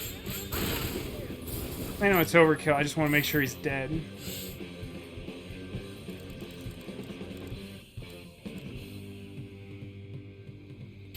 Had to double check she was on gun because I didn't trust myself, just like I don't trust the game.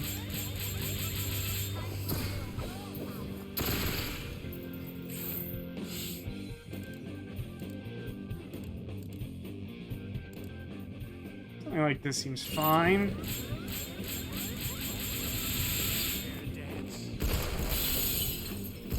How's it going, Alcadius? Did you manage to reload the game on your computer? It sounded like that was your plan, to play some Resonance alongside the stream.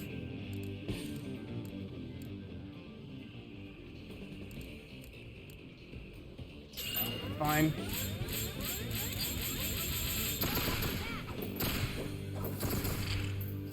4 points at this close range. Okay, and it gives me a sense of how much damage he's doing at level 52.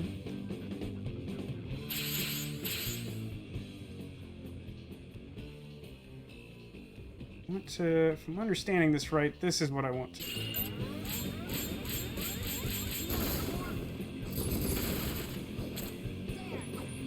You have too many limbs. Allow me to disavow of them. That's not what that word is for.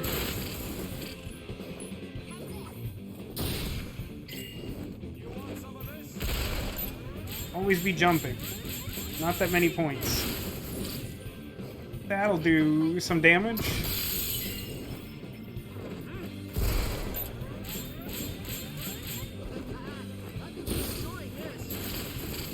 Should have assumed that that was the end of the attack and not fired that off early, but I think we're okay.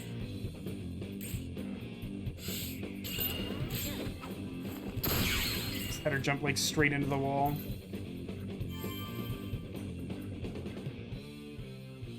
Oh, is okay streaming Resonance of Fate right now? Or later? Or some other thing?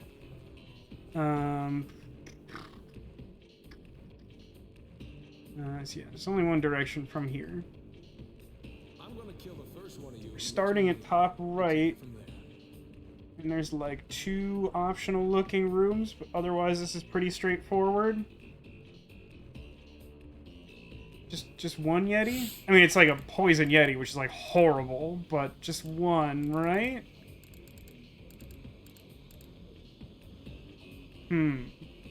What's the way to do this? I feel like I want someone to run like here-ish, where they get a decent run without having to trying to like clear this battery or whatever this is. But like not close enough. I mean, maybe I even want it to get closer so it's a physical attack instead of the poison beam. We dismember you with some guns. It's the safest medical procedure ever crafted. It's unrelated to Resonance of Fate, but like once as like a writing thought experiment, I had like devised this extremely stupid idea for a movie that was like supposed to just be like a stupid like late 70s or 80s like action exploitation movie called like Death Gunner, and the concept of Death Gunner was just that like in a world that has forgotten its violent past, only one man remembers how to wield a deadly weapon. But like somehow the concept is that like everyone in the world like uses constructive guns, but like someone has like some evil scheme to take over the world, and only like a guy who knows how to shoot gun can save the world. It's fairly Resonance of Fate when put into context. Except like everyone just has just kind of normal guns.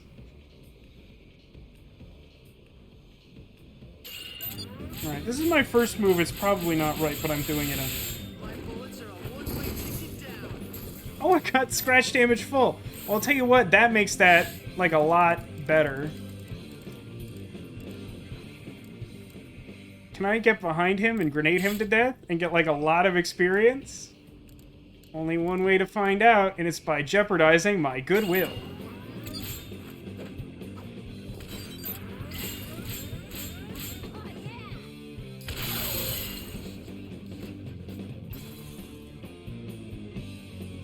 Pretty good. I mean, the scratch damage full was clearly the MVP of that room, but I'll take it.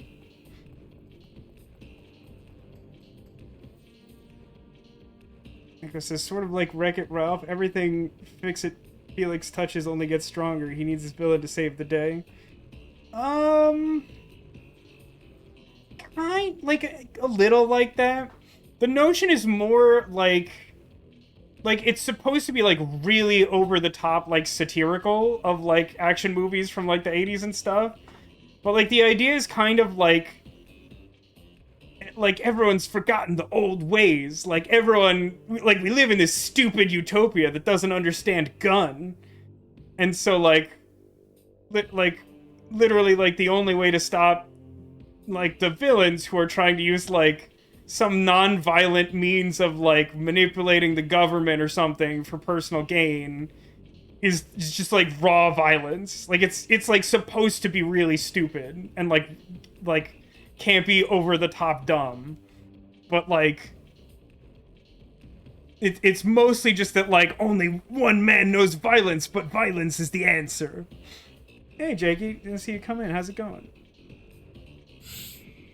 So this guy doesn't shoot poison. Does he have friends? Bunker. He does have some secret friends, but they're like pretty low level. Why do I suddenly feel like I'm over-leveled for stuff? Am I doing this whole chapter in, like, descending order of difficulty accidentally? I mean, I realize not everything is supposed to be, like, the hardest thing possible. And I did scratch damage full that Yeti, which was, like, the biggest problem we found so far. But, let's just focus on this guy. I'm not super worried about, like, level 19 hooded gangsters or whatever. I want, like...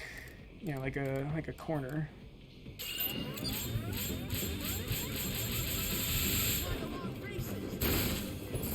Basically, Demolition Man with better acting. That's reasonably close. It's in that vein. Am I remembering correctly that is Demolition Man the one where like some guy like gets let out of prison or escapes from prison? And, like, he checks his own rap sheet, and he's, like, he was put away for murder, death, killing. If I'm remembering that correctly, then, like, yeah, it would be like that.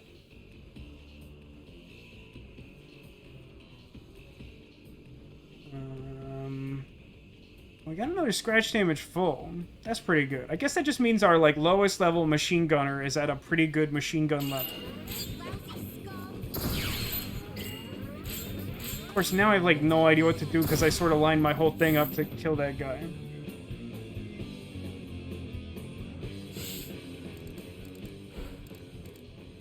Oh, there's a ramp. They'll figure it out. Maybe. I don't know. Actually, since it's, like, third turn, like, I could have him, like, go all the way here and, like, do some damage to that guy and sort of provoke him and whatever. And then cross back or something? No, maybe I cross my way down the ramp? This probably gives me the most options regardless.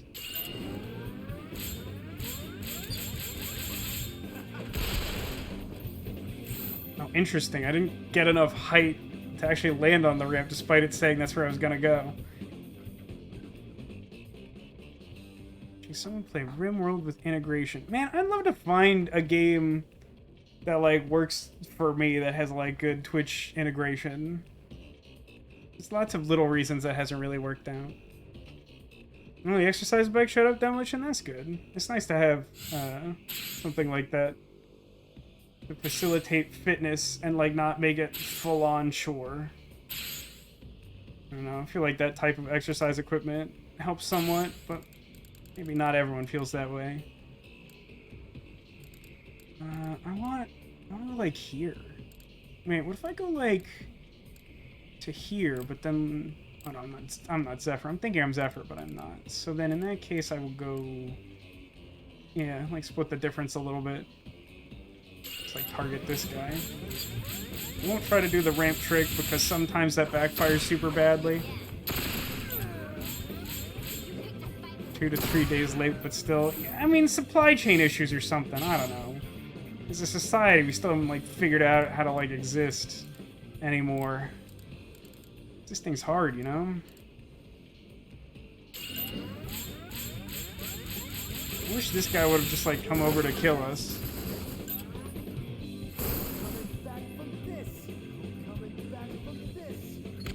Oh, I'm coming back from this?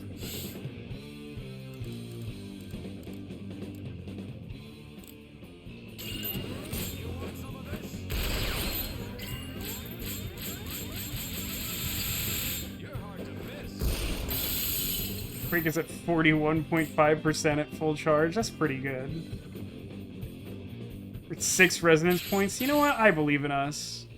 Like, finish this room slightly quicker.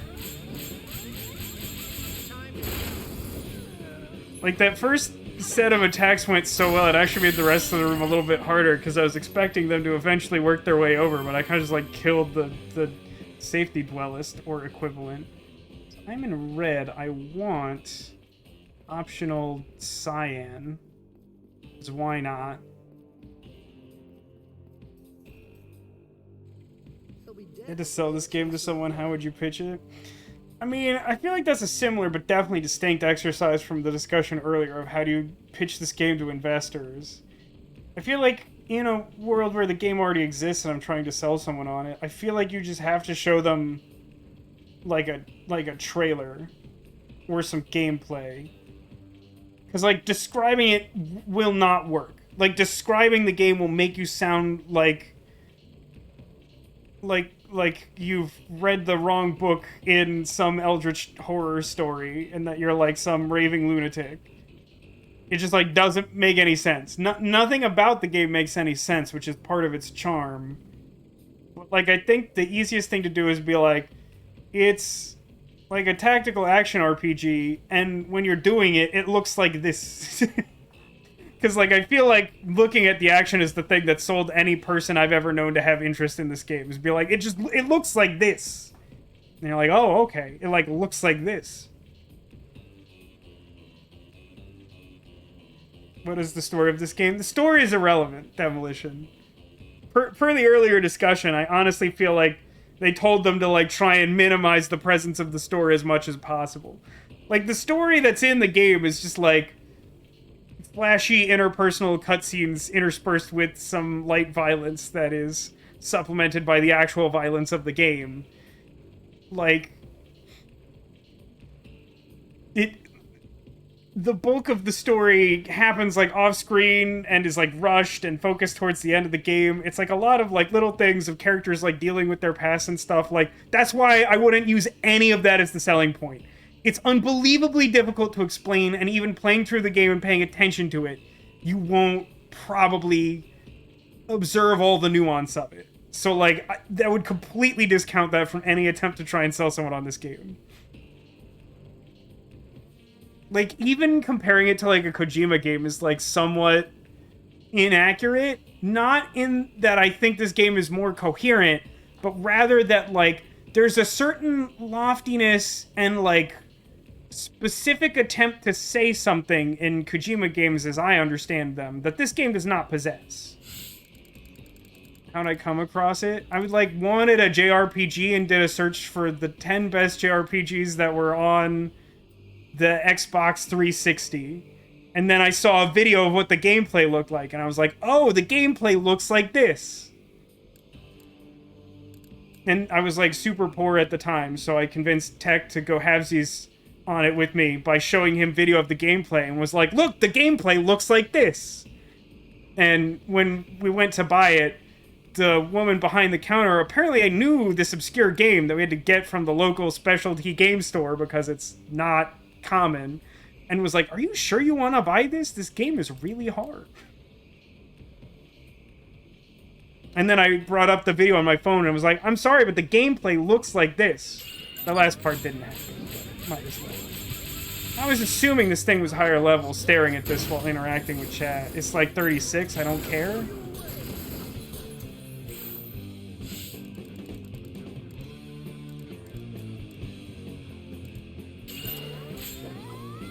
I'll shoot off every limb. You can't hug every cat, but you can shoot off every limb. I hope the last part happened. I mean, it would have worked. I mean, assuming that... I don't know how it is that we would have arrived at that point in the story where she knew that the game was difficult to a degree to caution us from buying it without actually, like, having familiarity with it, but it would be funny if you show her the video and she's like, oh, the gameplay looks like that, huh? Yeah, that's pretty good. I never trust my ability to go airborne over, like, large metal objects in this game. Even when it definitely looks like it should work, sometimes it just doesn't. Where are we at? No, that's horrible. you go...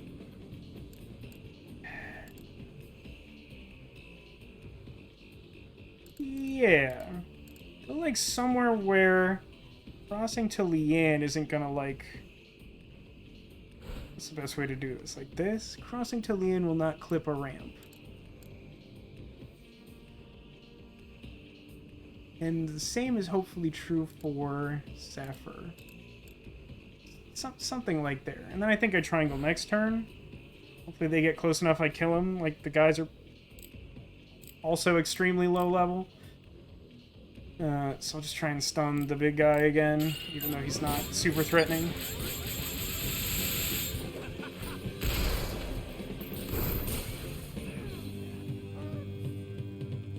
What was that noise? Like Nicki Minaj? One person I want to be in charge of this isn't in a position to jump. It's fine. We'll do an everybody jumps, and we'll start with Zephyr because it is most important that he jumps, even though it's not most important that he jumps right now. Ready, go. God, it just like has so little health relative to the amount of damage I can do.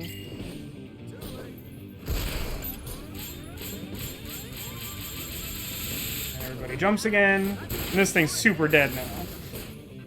And now it is no longer an obstacle. To the extent that I don't really need to jump anymore. I was really expecting there to be more poison here, given the way that this started. I mean, I know I, like, got lucky and, like, one-shot the poison yeti, but, like, the other rooms, like, haven't... There've been, like, 2 poison enemies in this mine that's, like, color-coded as if it's, like, poison element, and, like, also introduces you to poison with, like, the first enemy as, like, a warning. And there's been, like, 2 enemies with poison so far. What'd I get? What did I just say? Anything else in here? Better. These battles are a bit too noisy and smelly for my tastes. I do appreciate the sound presence of, like, as I wander around this cavernous room, that voice line gets, like, weird echo. Is that the only thing in this room? What a stupid room this is. Safe. Absolute garbage room. Is this a joke?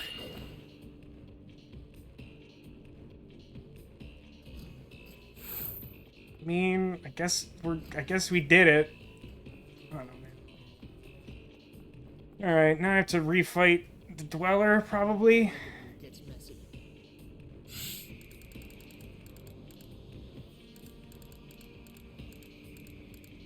Don't want to go super far. This time he doesn't have friends, right? Because it's a replay? That's fine. This is fine. It'll take a little bit, but it shouldn't actually take as long as beating the lower level enemies last time because of the bad positioning. I probably should have just, like, given up a resonance point and just, like, charged the other 2 guys. I'm just always super cautious about that because, like, that's how you die in this game.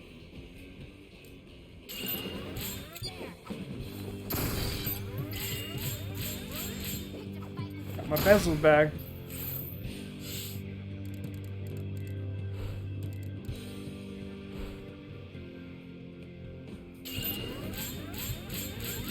What the world would be like if people could jump like that. It's pretty hard to imagine. I think basketball would be much more popular, but also look pretty different. Like, it would definitely exist, and you'd probably recognize it as, like, weird basketball. But, like, I definitely feel like the person who could jump highest would be, like, well appreciated.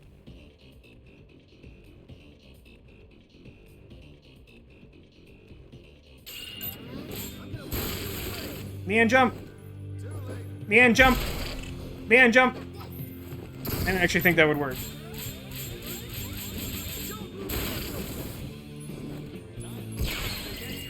Suppressed. Pink time.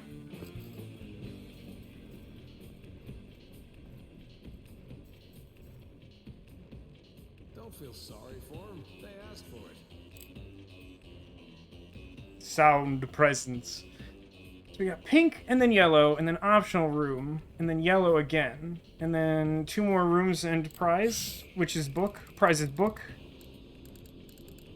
Might be something else, but prize is probably book. I mean, the poison gremlins aren't super high level or anything. I do want them dead. I feel like I actually should focus on the one that's going to be close. So let's do it like this. Let's go as, like, basically as wide as possible with Zephyr, so that the one on the left can't get, like, close to him to poison him. And try to fully scratch this guy in the middle, who's probably going to gun it straight for Leanna and Vacheron. Because I feel like that's a more pressing threat.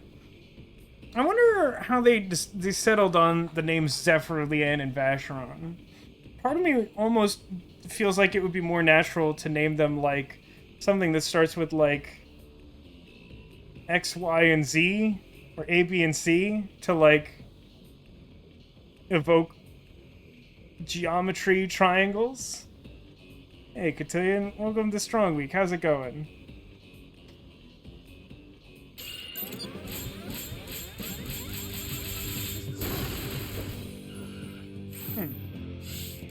Figured that would be more effective than it turned out to be.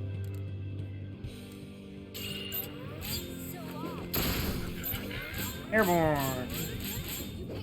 Gauge break? Cool.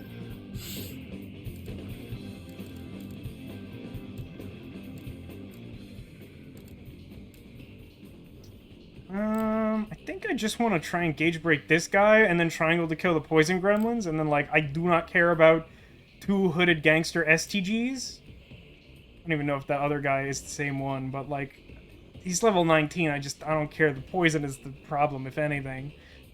So, like, let's just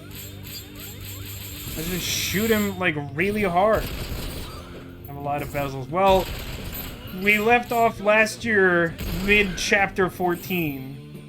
And we got a bezel shard today doing some hexing. So, like, yeah, we're, like, pretty good for bezels right now.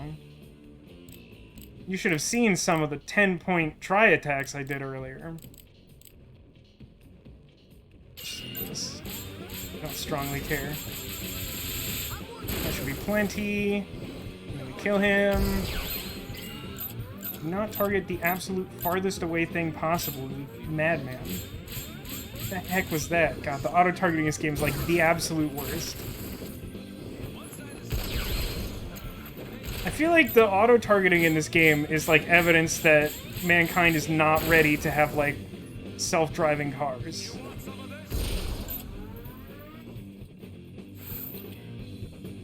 It could have been better, but, like, frankly, it doesn't matter. Like I said, like, they're just dead now, so, like...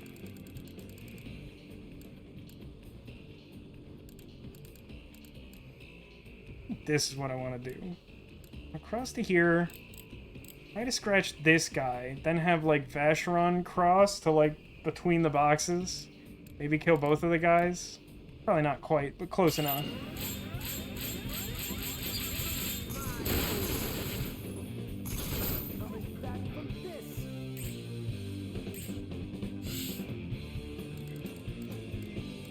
Mostly worked the way I wanted because the guy came closer than I expected. For some reason I thought I was going to have a little more leeway there. Kill this guy. This guy recovered most of his scratch damage. I suppose I should probably just, like, gauge break him then. Didn't quite get there, but also don't think it matters. AI targeting in this game is still better than Tesla's AI targeting in its cars. I think, honestly, from what little context I have, I feel like it's the same, which is problematic because the AI in this game is so bad. It's very bad. I can't stress enough how not good it is.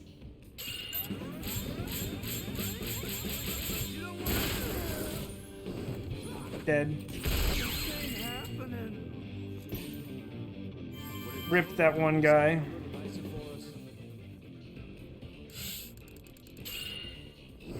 Whee! I wonder what a platforming game using this physics engine would be like. Oh, it's this guy. Hey, save it, why don't you? This one's the problem. This is gonna be the hard one.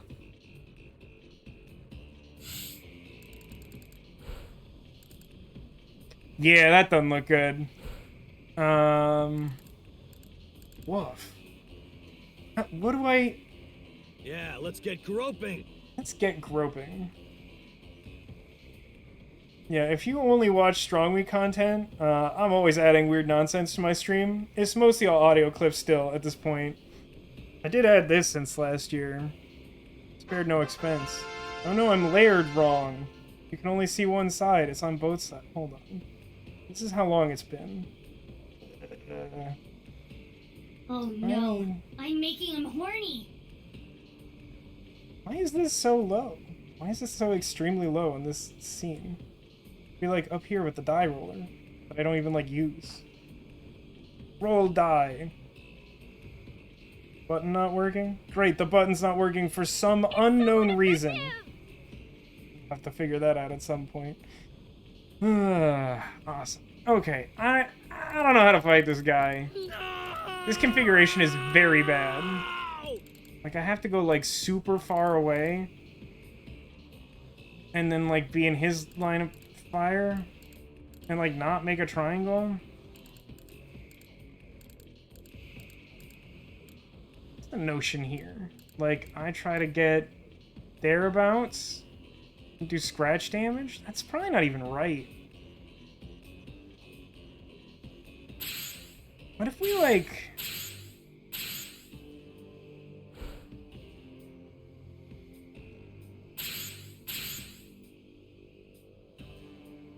What if I, like, reposition and, like, just try to focus on gauge breaks? God, I'm pushing them, like, so cartoonishly stupidly. So does this cross? It barely does, but sure. Hold on. I actually need to be really careful about this, in theory. Yeah, I want someone else to be able to move further to the right based on our current orientation. I still want to clear the edge of this thing.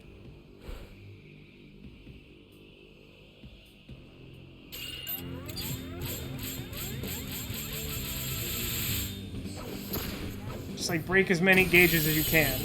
I don't know why there was a super long pause between that first shot and the others. It made me think I did something weird.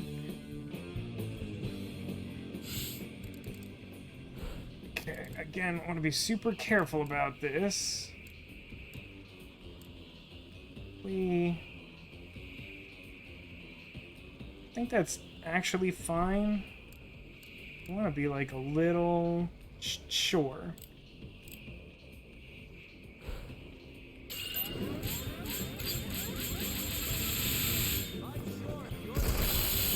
I was gonna say, I'd love to break his main gauge. That's good. We broke it several times. Demolition says, thank you, Demolition, for redeeming all of our swear jar sound alerts. Hope one day to be able to hold a full conversation using only sound alerts. You could probably do it. It wouldn't be any less awkward than that one Simpsons episode where they, like, edit the footage of the interview with Homer Simpson when they're trying to incriminate him. Like, there's some misunderstanding with their babysitter, and they, like, edit the footage from this basic interview to make him seem like a creep, but it's, like, super awkward, because it, like, definitely wasn't what he said at all. Sweet, sweet can!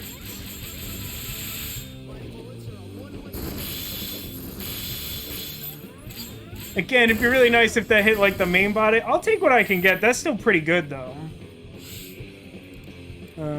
Alright, so now what we want to do is start working our way towards the opening, because he's gonna be more vulnerable. How does this work? I want you to pull back.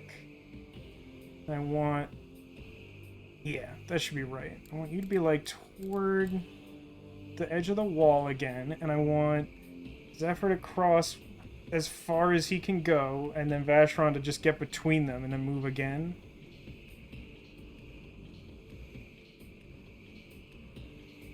Side note, do you get the cash put into the swear jar? I read this at some point. I don't think they actually take a cut. Might be wrong. I definitely get money off it because they're activated with bits, but I think I just get it. I'd have to double check, to be honest, but that's my impression. I mean, to be honest, as much as I would, like, I appreciate what income exists from doing this, but, I try not to rely on or count on it in any way. Which does not diminish my appreciation for generosity of viewers like you, Demolition. Yeah, this is the thing I want to do. I must take a couple shots to just, like, break off all the stuff that got scratched, and then, like, maybe break a gauge, but probably not.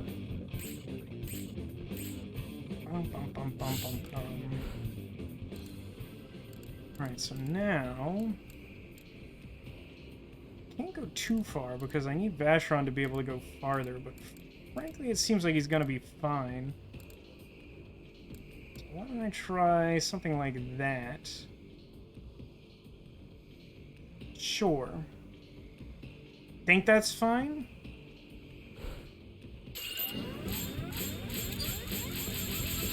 I do think, despite the fact that I pretty infrequently play this game... Oh my god, really? Like, seriously? Hold on. I might get wet. Oh no, it's the really bad one. There.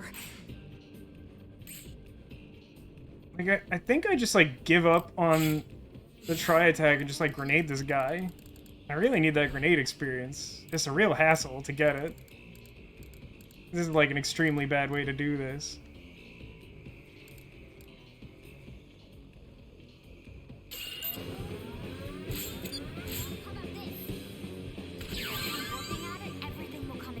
Nice.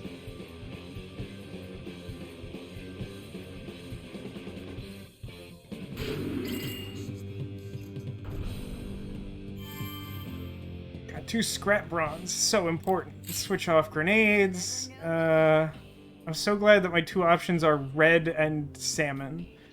So, salmon is the optional one. If I go in there, I might get like 10 anti-toxins. My head will explode. But it could be anything in the box, even a boat. So it should be the one, right? That one's a darker color. That's the way I'm supposed to go. So this will be some sort of bonus thing.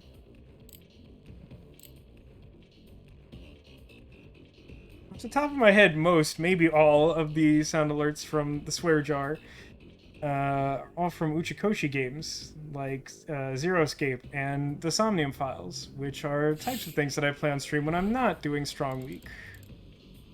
I like lots of puzzle narrative games, which, you know, is a pretty stark contrast to tactical RPG where the story makes you dumber for trying to understand it. Are you telling me that there's like 3 level 19 guys in here? Am I some sort of clown to you? Am I here for your amusement? I'm genuinely pretty confused, but that's fine, I guess. Is the shirt Darkwing Duck? It is Darkwing Duck. Let's get dangerous. Speaking of, like, concepts for, like, weird heroes, sometime after the pandemic started, I tried watching through Darkwing Duck, because I loved Darkwing Duck as a kid.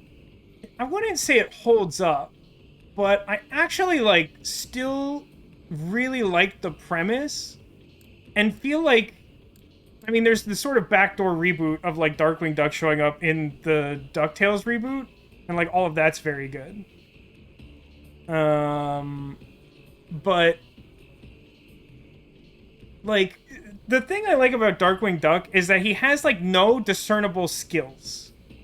He's like Batman with, like, no ability to, like, solve crime or outwit his opponents, or any, like, the only abilities he has are, like, the native ability of any Disney cartoon character to be completely indestructible, and the sheer force of will to keep battling villains even though he gets, like, exploded and crushed with pianos and stuff constantly.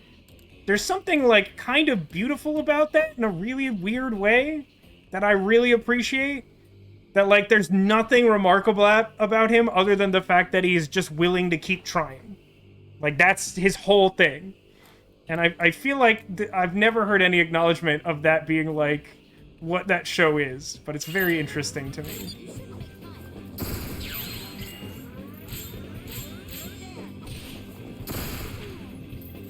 swear jar phrases could be, but all we have are raisins. I mean, I don't feel like that necessarily needs to be swear jar. Stuff is usually relegated to the swear jar where you have to pay to activate it if it has a swear or is, like, extremely lewd in its euphemism.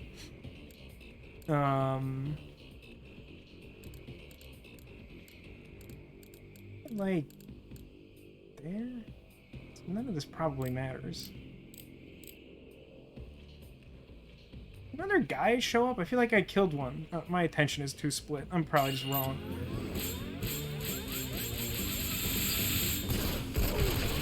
There's a lot of enemies in this game that use shotguns. It's often weird to see that.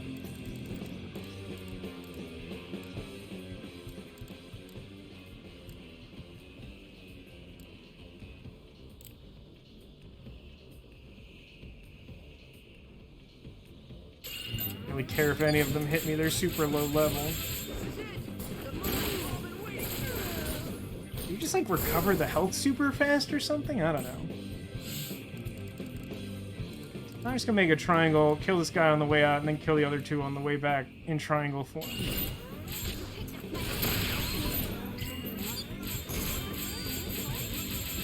The green dungeon with its level 19 time-wasting idiots.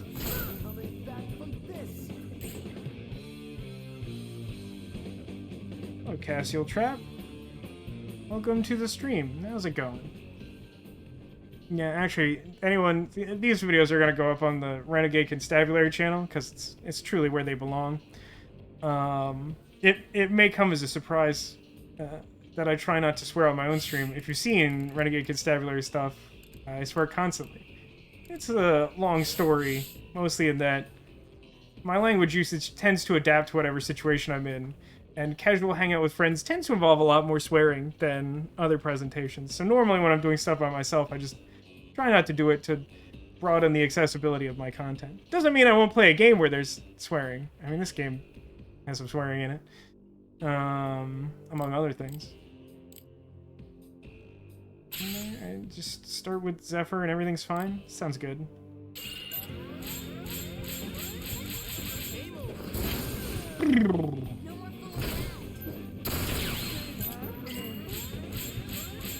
That's why the swear jar exists, more or less.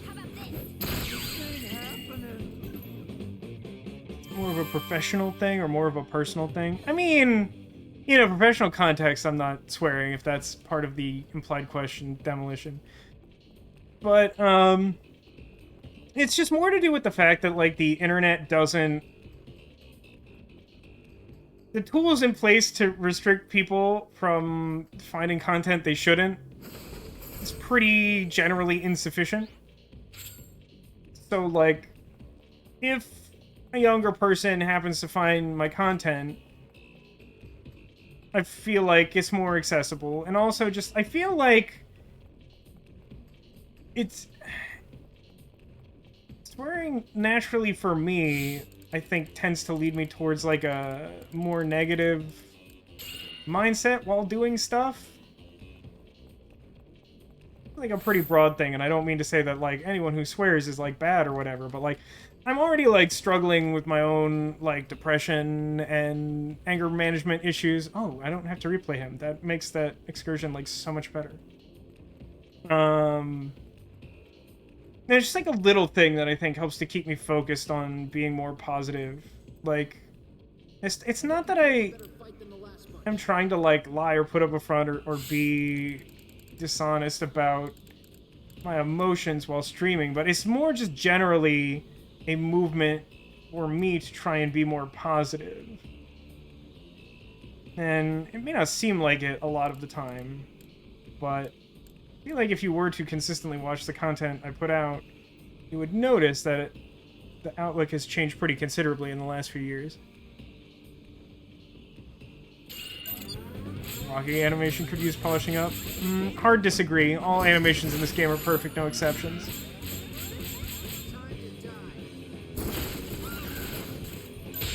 Gremlins suck. The other gremlin is, like, a bad spot, but, like, not an immediate problem. So I think I just have Leanne, like, run up short, take out that gremlin, and then have Vashron go as far as he can, and then reposition from there. Take out the next gremlin, and then everything's probably fine.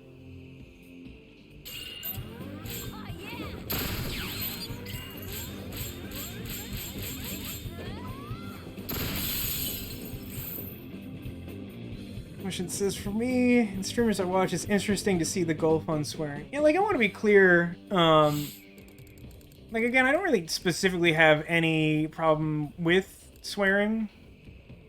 It's just sort of like, I swear in certain aspects of my life, and not in others. And, I mean, like, there have been plenty of times where I've, like, known someone in, like, a professional capacity, and then, like, I'll somehow spend time with them, like, outside of work, and they're like, oh, like, I didn't know you swore, like, at all.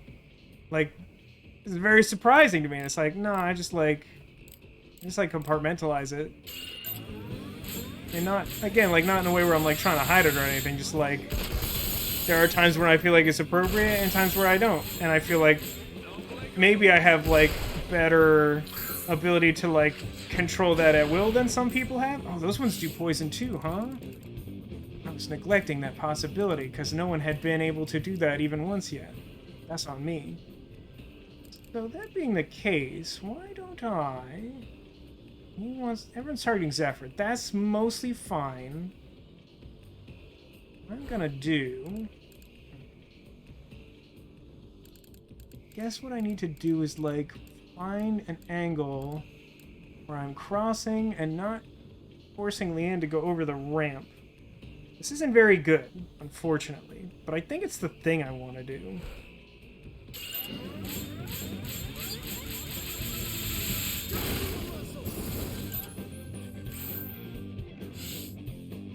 So let's do this. I think we avoid the ramp, but just in case, let's run it like this. Target the guy close to me first.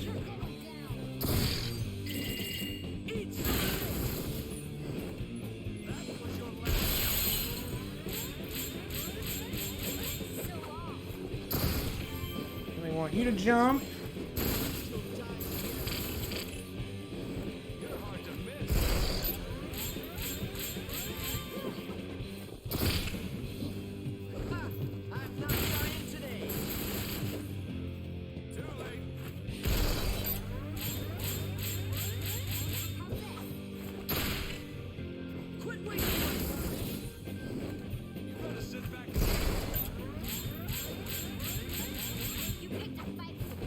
I lost Zephyr, didn't I?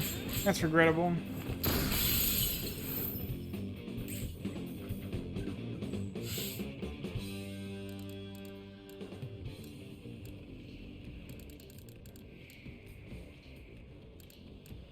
This is gonna look really dumb, but we're gonna do it. Also, did Zephyr not actually get poisoned by that poison attack? I thought the hit rate on that was pretty high, but he doesn't seem to have taken any damage, which is good.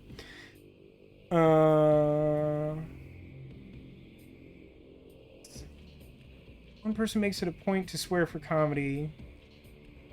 Avoids it where possible. Another has a swear jar. Even Claudia has a swear counter just past 500 or 1,000. She's going to crochet the swear onto a flaming cross stitch. And, like, not even the actual swear, like a censored version of it.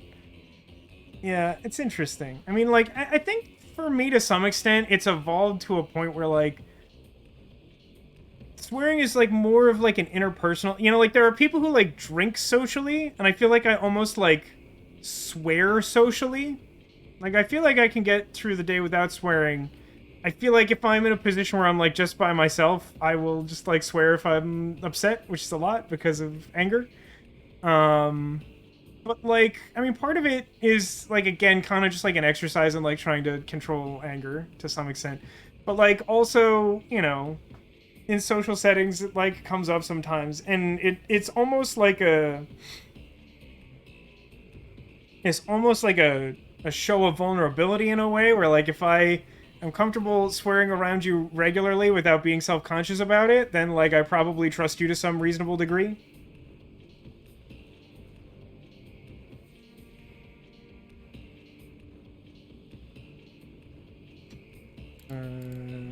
This is gonna look really stupid. We're gonna try and shoot this guy apart and then move Zephyr to stun this gremlin and then finish the dungeon. We're not gonna succeed at that, huh? Okay, let's stun him. Yeah, that was not very likely. Don't like those odds. You're targeting Vacheron, huh? Don't like that either.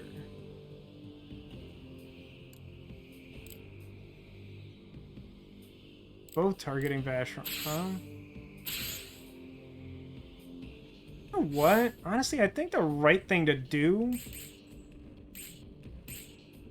I just give up my resonance point and move Vacheron? But then are they gonna retarget Zephyr? Who knows what the AI is gonna do in this game?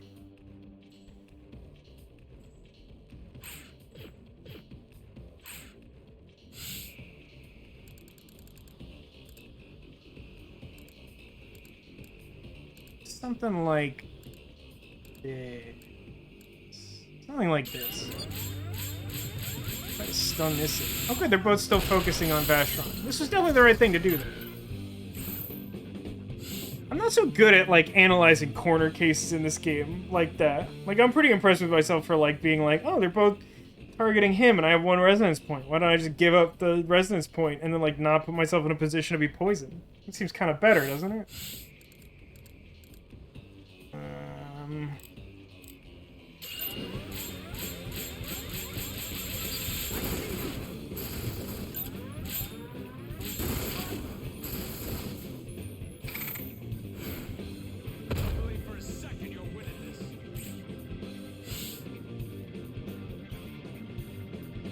Is 2 points enough? Tell you what. Oh, it has to be her turn. Sure. I think this is fine. Kill you immediately. Gonna land on him? If so, it's like gonna be awkward. This'll turn out fine. Got him.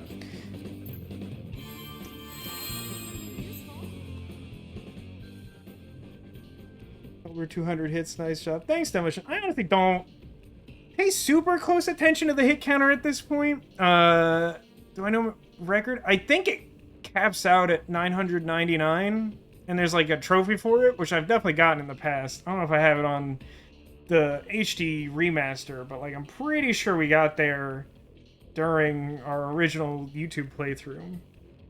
Need green. Green dots are just allies. I was like, are there boxes in here? I don't feel like there are boxes in here. There don't seem to be. Green? And that should be like a boss or pseudo-boss. Let's not get too crazy, okay? So what am I looking at? A duelist and another Yeti. That's it.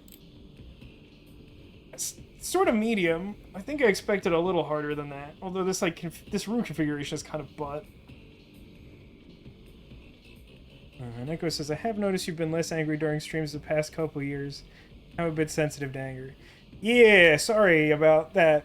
In the sense that I've always wanted the stream to sort of be inclusive and wholesome, but like I just really just naturally have a lot of anger. And I've been working on that a lot. And I do feel like it shows. Like, not just saying, like, I put in a lot of work. Like, I feel like I can tell that there's, like, a difference there.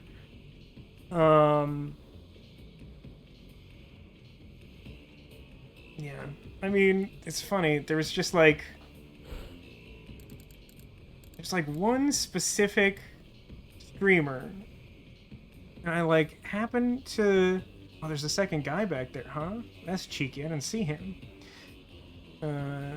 This woman who goes by Boof, who's a member of the Yogscast. They're a British like streaming and content creation group who I probably talked about at some length back in the YouTube days of this series, since that was like the height of both Tech and I watching them. And I actually just recently had a conversation with him where he's like, "Oh man, I haven't thought about them in like a decade." And I'm like, "I actually still watch their stuff." But I remember watching Boof play a game that was like really making her mad, and like she was just Like, even when she would get upset, she would just, like, refocus herself and just, like, make sure that she was smiling, and the act of focusing on smiling made her remember to, like, not be mad. And it's been... Like, it's not even something she talked about. It's just something that I noticed watching that. And, like, that was so, like, important to me. Like, that's done so much work for my life. Is just noticing that. I should ask, which of the 3 protagonists would be the best friend to have? I mean, they're all pretty flawed. Let's state that right out of the gate. I mean, I feel like Leanne would be the most supportive. Backron would be the most, like, reliable in a pinch. And, like, Zephyr would just, like, be present, but, like, be emotionally distant. So it kind of depends on what you want out of a friendship. Sometimes opposites attract, sometimes maybe not so much. Let's think about this. Well, it's a liquid nitrogen tank. If I shoot that, I freeze it, I guess? That could be good. I feel like I wouldn't want to do that right away. I feel like I'd want to do that on, like, a second attack or something. I think I'm gonna start by running Zephyr out here. Trying to scratch it as much as possible, and we'll see what happens. Thanks for watching. I mean, particularly you, Demolition. I know that you are an exception to the rule of finding me through this particular game, and I appreciate your efforts to engage and be part of the stream, despite the fact that it's, like, literally the most inscrutable thing in the world, and you don't really know that much about it. But I'm just glad that people want to watch anything I do. Yeah, that went super good. All according to Keikaku. So let's think about this. So he'll be coming around the mountain when he comes. So, like, what if I start blasting?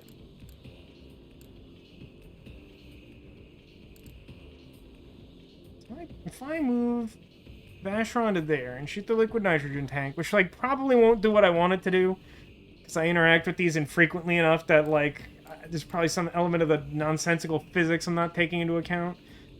But if I shoot that and it freezes the guy, Leanne should be able to, like, move into place next turn. He might get better before I really have a chance to shoot him, but, like, if I don't do it now, he's probably never going to be in position for me to try again.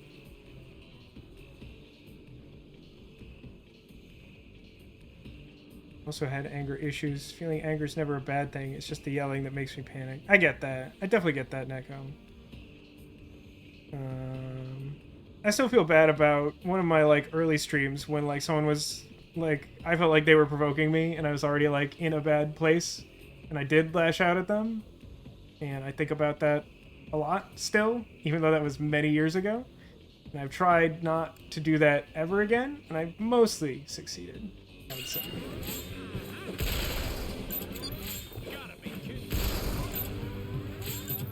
Okay, that did nothing. That accomplished squat all. Okay, am I in line for that?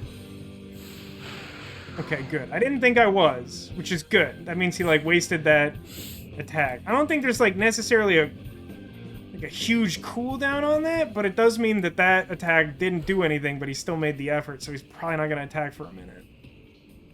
So let's move here, and then have Zephyr move into the next area, and then try not to die. I think that's about the size of it.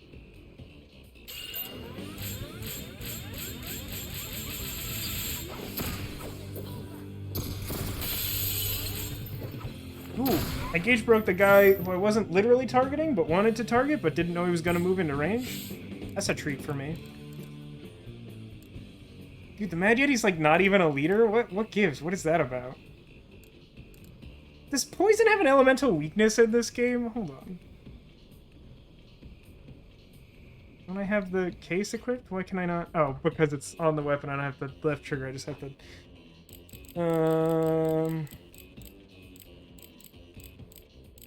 I don't know why today I'm intent on, like, trying to use mechanics I, like, literally never use. Oh, rounds. A lot of, like, combination rounds I, like, never even paid attention to existing. So, like, ice and fire sort of counteract each other. I don't think electricity counteracts toxic.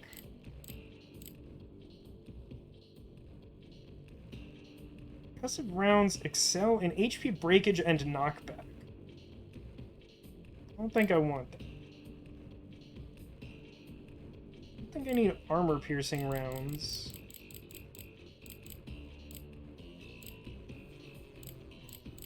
And I can't imagine that toxic rounds are, like, especially effective.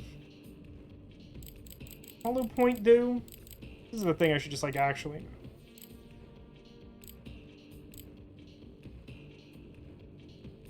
Useful against soft or organic enemies. Why don't I try some metal-coated rounds, huh?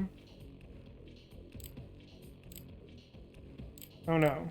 That's not part of the same category. I'm treating it like it is, but it's not. They do... Hollow point plus plus. Make sure we're targeting Mad Yeti, because he's the biggest threat. Even though the others do... poison, which smells as bad as it sounds. I think I want this, and then... Yeah, because this is the first... Everyone's gone once. So, I cross with Zephyr to there, and then I cross Vacheron over. No, wait. I probably want, like, this? It's not very far to go. I'll still try it.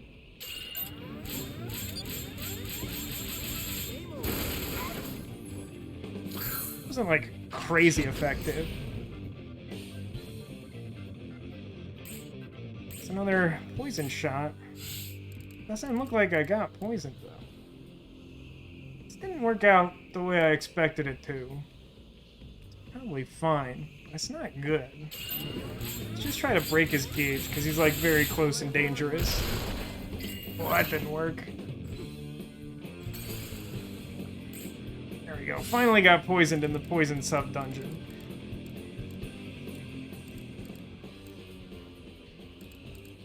I think this makes sense. If I go, like, roughly here, I should be in a position to make a pretty good triangle.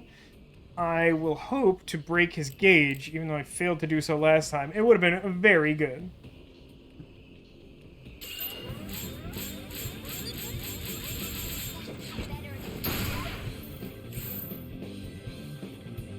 Must be, like, resistant to gauge breaks or something. It could be something about hitting his, like, outer limbs. I don't know. 6 points? Even though it's a small triangle, I feel like 6 points is probably good. Let's control Zephyr. Start by running towards the thing that's gonna get in my way, which is the little Dwellists. And try to take out the Yeti with 6 points. It says, I know there are rounds that are strong against enemies based on how soft or hard they are. Hollow pointed are for squishy health tanks. Yeah, I mean, like... It's the soft ones say soft or organic, so even though this guy has some, like, crunchy outside, I'm assuming it's good against him. I don't know. I still have it equipped. We'll see what it does this turn.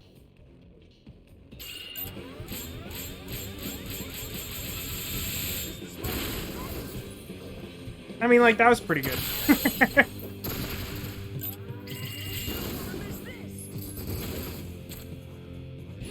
Wait, did it actually kill that guy? I feel like it didn't make the sound of the Mad Yeti dying. But I think he died. The reason I did, like, another attack so quickly is I thought I didn't hear the sound, and so I assumed he didn't die.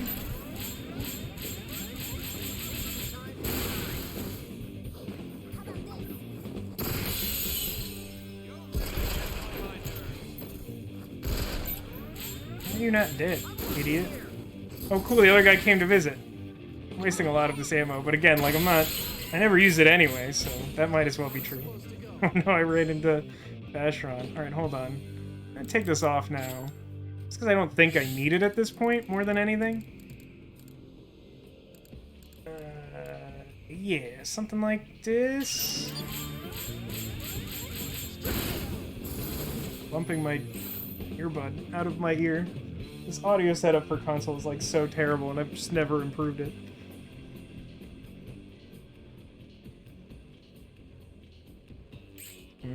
I would like for you to move out of like immediate death range.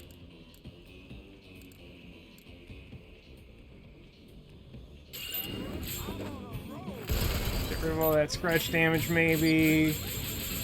And then, like, I don't know, maybe break your gauge. I'm having a lot of luck with that here. That's fine, though.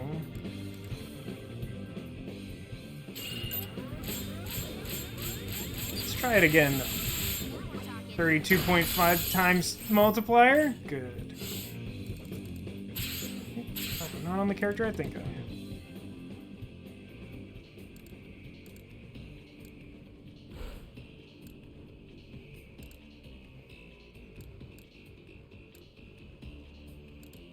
I want to clip the box. Something like that's probably good. And then just like a 4-point try attack after that.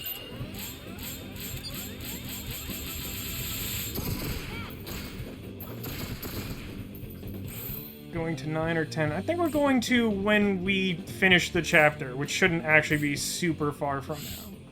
We're at the end of this dungeon. We'll have a little bookkeeping to do. And then I'll try to have a better plan for tomorrow. But, I mean, finishing the remainder of the chapter seems like a pretty good first installment. And we have 2 more chapters. I'm just not sure. Part of me kind of wants to do some arena grinding, but it's like literally like the least interesting thing I could do. But we could try doing some, like, red hex bosses or something tomorrow. I don't know. Anyone watching or interested can point me in a direction that seems appealing. You could level up with dog poop. I've never effectively used dog poop because it's, well, literally and figuratively, it's dog poop. Does it do enough direct damage that it could actually kill a thing? Or we should celebrate the occasion with Bigfoot ice cream. Explain to me how I do that, though. This is fine, if somewhat embarrassing.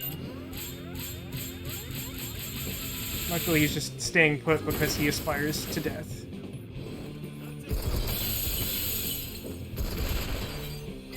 Gauge is like a little broken. I mean, I never used a knife attack until... Was it last year or the year before? I, like, named a whole installment after it because I, like, finally did one. I had to try really hard on low-level enemies. I don't know why this mechanic is in the game. It's a really bad mechanic. Let me just do a pass of this room just to make sure there's no chests in here, but, like, there shouldn't be. I literally don't even remember what I got from the last chest, to be honest with you. I should.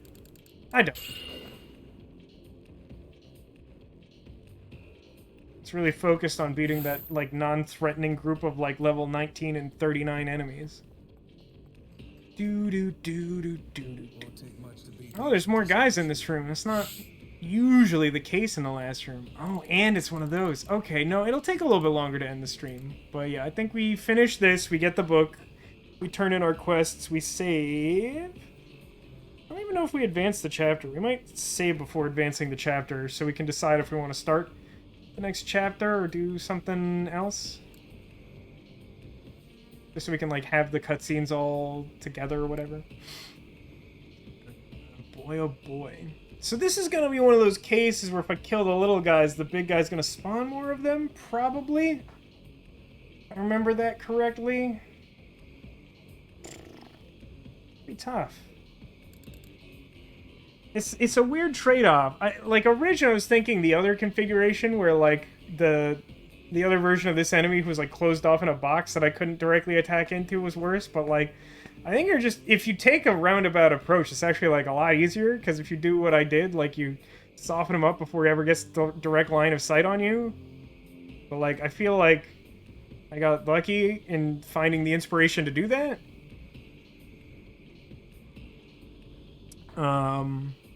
This guy's pretty direct. I mean, what's the thing in front of him? It's another liquid nitrogen tank. That sure didn't do anything for me last time.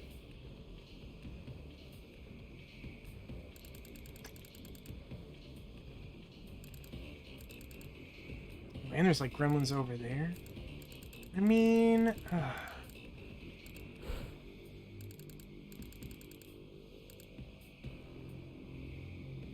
maybe the thing for me to do is just charge into this middle area and like full aggro on the goblins. But, like try to stay out of the line of sight of the golem thing. What is he called? Mad Goliath? 'Cause then I'll have like resonance points maybe by the time he's in position to attack me that I can like take him out, maybe? Not, like totally convinced of this plan if you couldn't tell by the 3 maybes in one sentence, maybe?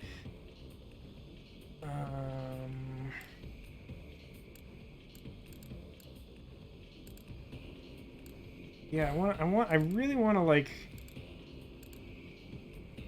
land in the pocket here. I don't want to like clip the box. I want to like get in position where like I can shoot this nearest gremlin and hopefully fully scratch him so that someone else can like blow him up.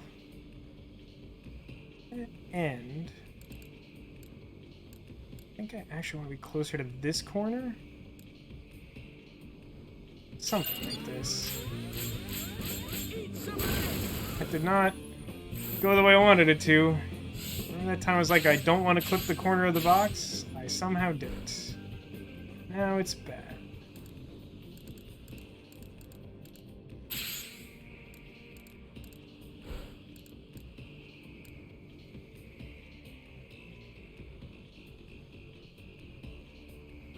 Let's see how it goes. We actually haven't had to restart a single fight yet, so this could be the one, and it's the boss, and that seems fine.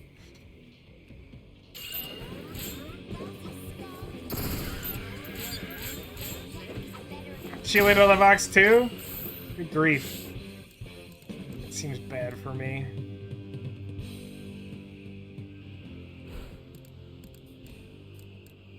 Just that the box itself is like too tall from this angle, or am I really goofing it that hard? I just don't want to go far enough that like if he just pops, the big guy pops around the corner and just like blasts me with this poison laser. Yeah, I guess I did that to myself. That's mostly fine, I think. Nope, not fine. Not fine. It's not fine. It was the opposite. Definitely not fine.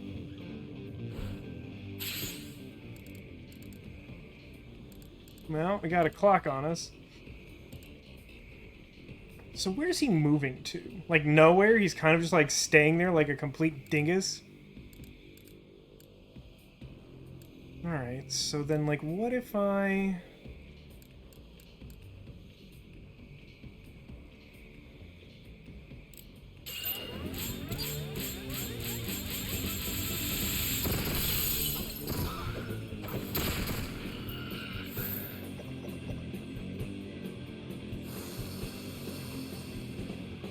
Everyone landing in, like, exactly the worst spots, like, pretty much made this go as... not maybe as badly as possible, but, like, extremely badly, where I had, like, a plan where it wasn't supposed to go, like, super terribly. It wouldn't necessarily have been, like, a flawless victory, but, like, this feels like a rough spot to be in. So, for those of you who aren't as familiar with this game, normally there's 2 types of damage in this game. There's scratch damage and direct damage. You have to plan according to both. You have to generally find a way to apply enough scratch damage to take out enemies with, like, huge amounts of health. And the machine gun scales damage much more quickly than the handguns, which deal direct damage. So, like, if you just try to shoot something with handguns, like, typically it doesn't work unless they're very low level. So there's a lot of strategizing about using your own scratch damage with the machine gunner to finish them off. However... one status condition sort of circumvents that. It's poison. Poison deals direct damage to you, which normally enemies aren't capable of dealing direct damage to you. Throughout most of the game, almost all weapons deal scratch damage to you. And then if your scratch damage reaches full on any one character, then you hit like a... I don't remember the technical term off the top of my head, but like your hero gauge shatters, and you lose bezels, and you can be set in critical condition if you don't have enough bezels. All that math is extremely complicated and basically impossible for a human to know. But poison is a status that enemies are able to apply that deals direct damage. which not only like brings you closer to hitting 0 HP and having those like hero gauge destructive moments, but also when you have one of those moments, the benefit is that it replenishes your health, but it will only do it up to your current max HP, which is reduced by the amount of direct damage you've taken. So like it compounds like pretty badly if a poison fight goes not great for you.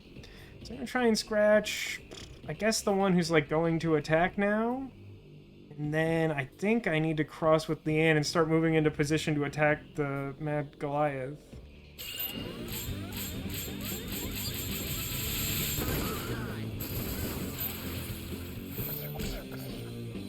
Pew pew pew. Oh, is it his turn? I thought it was her turn. Well, okay. Sure. I can work with that, maybe.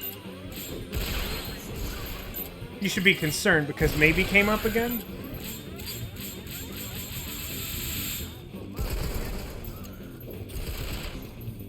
No gauge break, huh? I mean, I guess also no one's, like, in range now.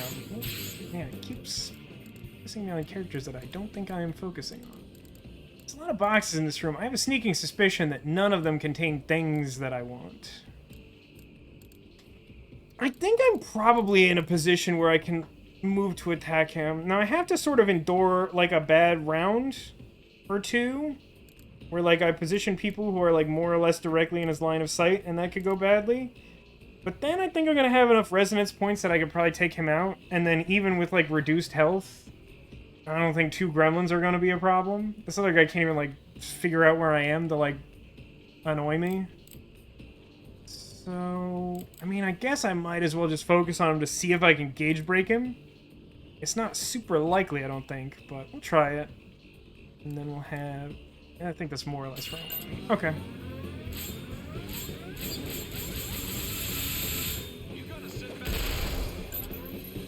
That didn't work.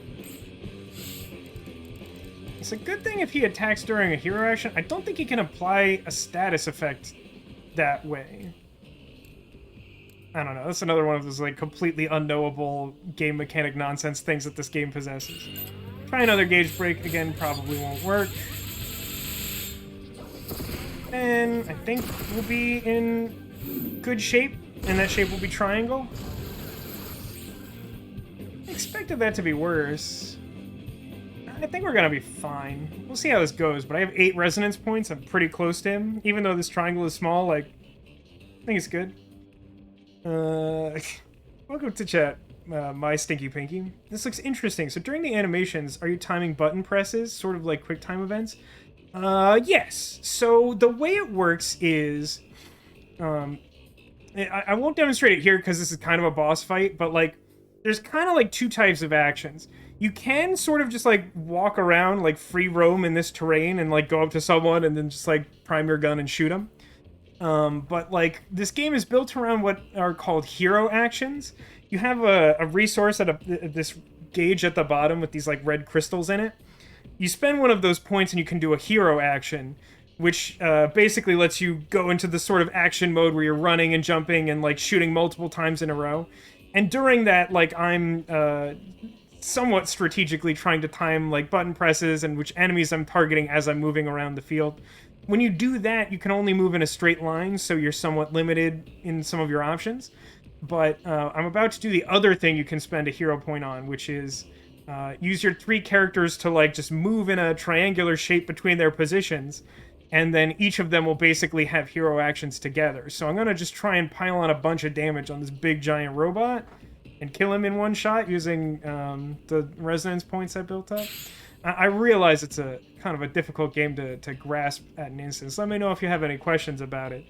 But it's an interesting game. It takes a little bit to get used to it. I don't feel like the game does a great job of explaining its rules, but it is really interesting. Yeah, this is the direction I want? Yes, this is the direction I want. But I would like to start with my machine gun. Okay, maximum scratch damage to like clear the way for future attacks. Breaking the gauge is good. Sort of stuns him in place. can sometimes make it easier to remove armor pieces later that are blocking attacks. Okay, got a little bit of direct damage on. Broke his main gauge, that's cool.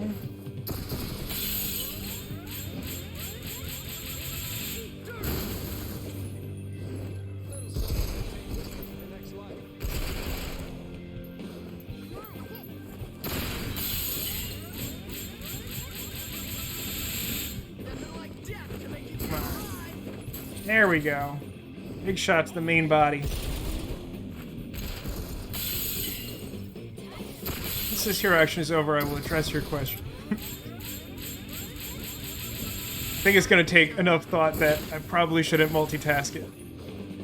Alright, you're dead. I think we'll have enough space to kill this goblin, even though... No, we won't. This turn is almost over. But I will fill him with scratch damage. Awesome. Zephyr's almost next level of machine gun. Man, that's taking forever. Let's do this. Actually, no. Let's not do that. Let's do this. Since I don't have any resonance points to lose by moving in the free roaming mode, I'd rather position her this way because it'll bring me closer to the last guy I have to kill. Just take this guy out.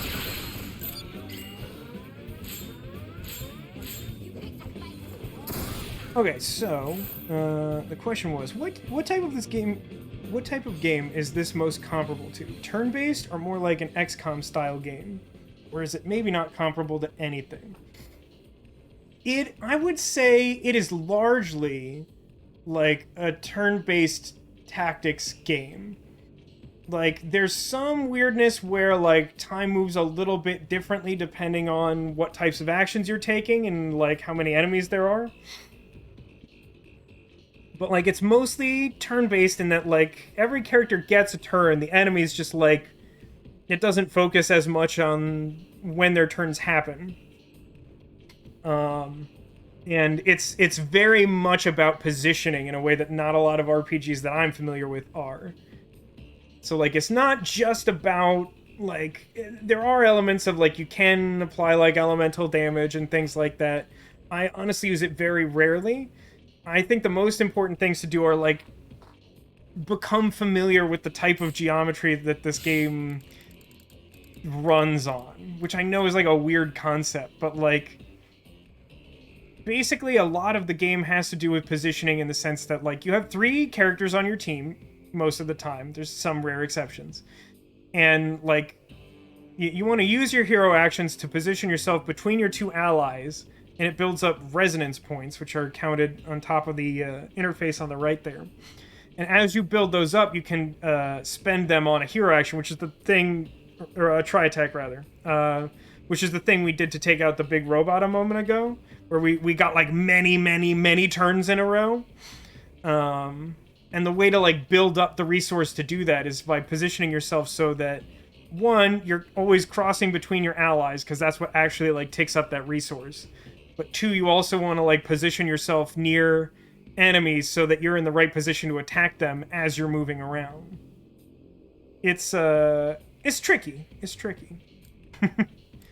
I do really think it's worth it. It's a tough game to get into. I was recounting before that when I bought this game, the cashier at the store was like, "Are you sure you want to buy this? It's really weird and hard."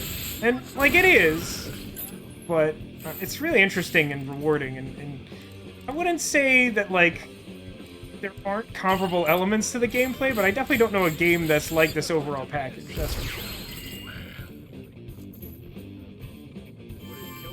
Okay, cool. We killed everyone. Now it's time to ask a question or two, and most of those are about what's in these boxes. The gesture of opening a box. Ooh, long expander barrel. I don't immediately remember what shape that is, but I'm pretty sure that's a good one. What are the other ones? Weren't there, like, 2 somewhere? They all back in this corner? Or is it just 2 total? No, just 2 here. Gesture of opening a different box. Germ-proof suit. One of those classic, like, this would have been good yesterday situations. And then, since there's 3 boxes, let's let everyone use their gesture of opening a box. Do. You had a similar experience, Arcadius? I don't think I knew that. They didn't ask you if you wanted it, but let you know that it was different.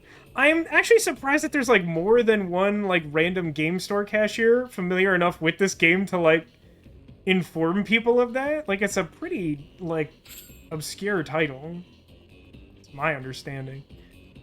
Right. I'm gonna do a quick pass to the room to make sure I didn't miss any cool stuff, but I think those are all the items I want. And then we will use our escape hex to get out of here, turn in our missions, and end the stream. But worry not, we'll be playing some more Resonance of Fate tomorrow, and then also, next weekend.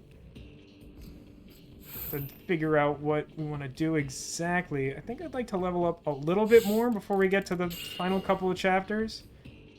And if you're new to the game and you're free tomorrow to join us, starting at 6 p.m. Pacific, don't really worry about spoilers, because frankly, the story of this game doesn't make, like, a ton of sense. Like, it's... If you look up some stuff online, there's, like, enough supplemental material to sort of piece together stuff the game doesn't outright tell you, and it's, like, kind of interesting, but it's pretty obtuse, to be honest.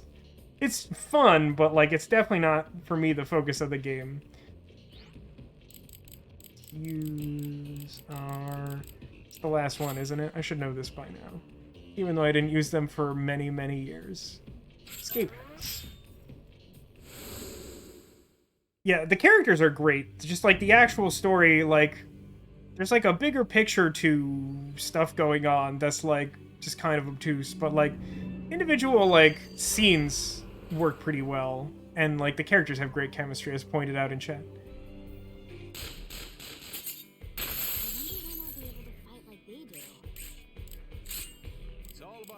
Switch off item box.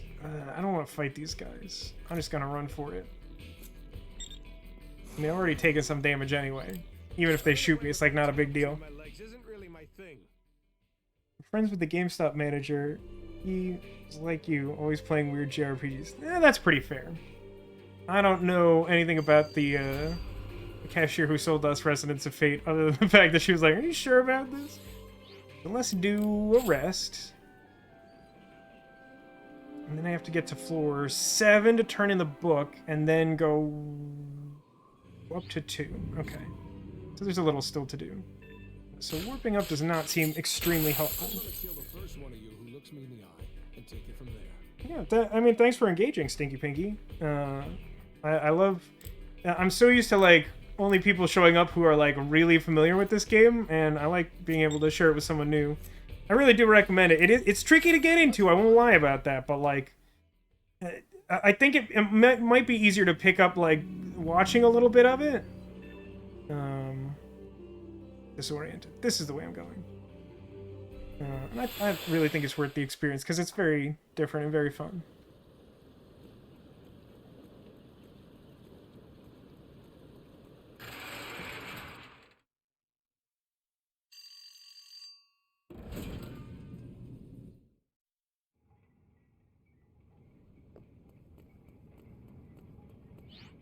Run away.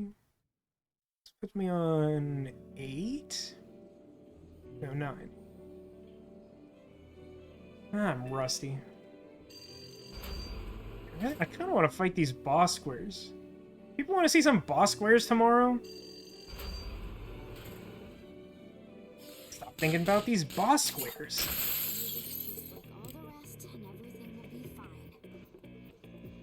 Running from all these encounters. Still level 54 here?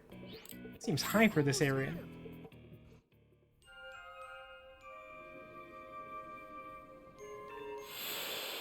Ooh. It's always fun to beat the bosses. The trick is that, like, those like randomly spawning boss squares on the overworld, like, you really never know what level they're gonna be, so you always gotta save first, and sometimes you are not ready to fight those bosses, even after they've spawned. Hand over this weird book that you left at the back of the poison mine, you psycho. Oh, you found my pharmacology volume 6 for me.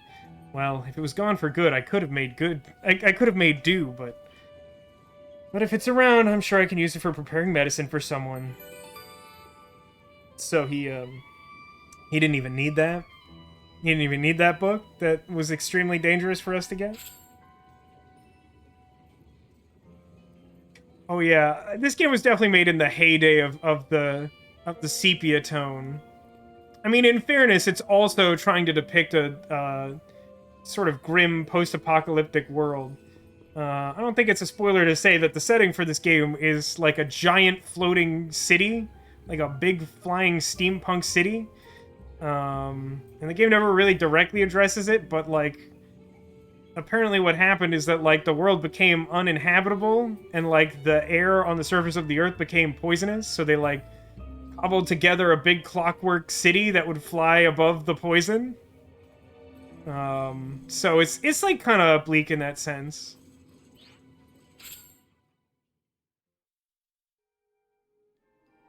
Girl, he's probably thinking about other girls. Boy, boss squares. That seems like a familiar set of experiences, Alcadius. I got a perfect aid for my trouble. Isn't that great? An item I'll definitely use at some point. Like I said, I don't really use the items much. They're in here. I guess I appreciate their existence. I've occasionally made use of them, and it feels good to analyze a situation where they're useful and like make appropriate use of them. But like, frankly, they're fiddly enough and limited enough in quantity that I am rarely excited about trying that stuff out.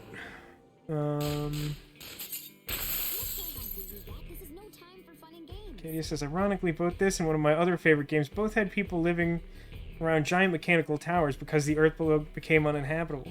Well, ironically, both this and one of my other favorite games start with a female protagonist plunging to her death from a building for no discernible reason. Treasure. Oh, okay. Is this another treasure mimic? This is Golden. I think this might be the first one you were talking about, Neko. Golden Mimic. We could try to blow up all his parts. That's fine. We could do that. I mean, they're like level extremely much lower than us, so like it probably shouldn't be like a problem. He's pretty shiny, right?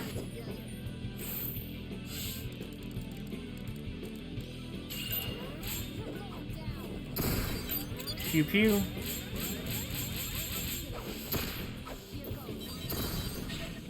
I accidentally caused an explosion somehow that I genuinely don't know what that... I guess the wrecking ball coming off caused it, but I don't know why I would expect that to explode. I'm just gonna like run straight at this idiot and then cross back and make a triangle to finish the leader. Another mechanic in this game is sometimes you'll find an encounter where there's a leader. They're not quite a boss, but they're typically tougher than their associates. And if you kill the leader, the others become demoralized and just scatter. So if you're like trying to move quickly through an area, you'll often want to like focus on the leader. I'll get one more point just because the triangle will be a little better. If I could target the right thing, that might help.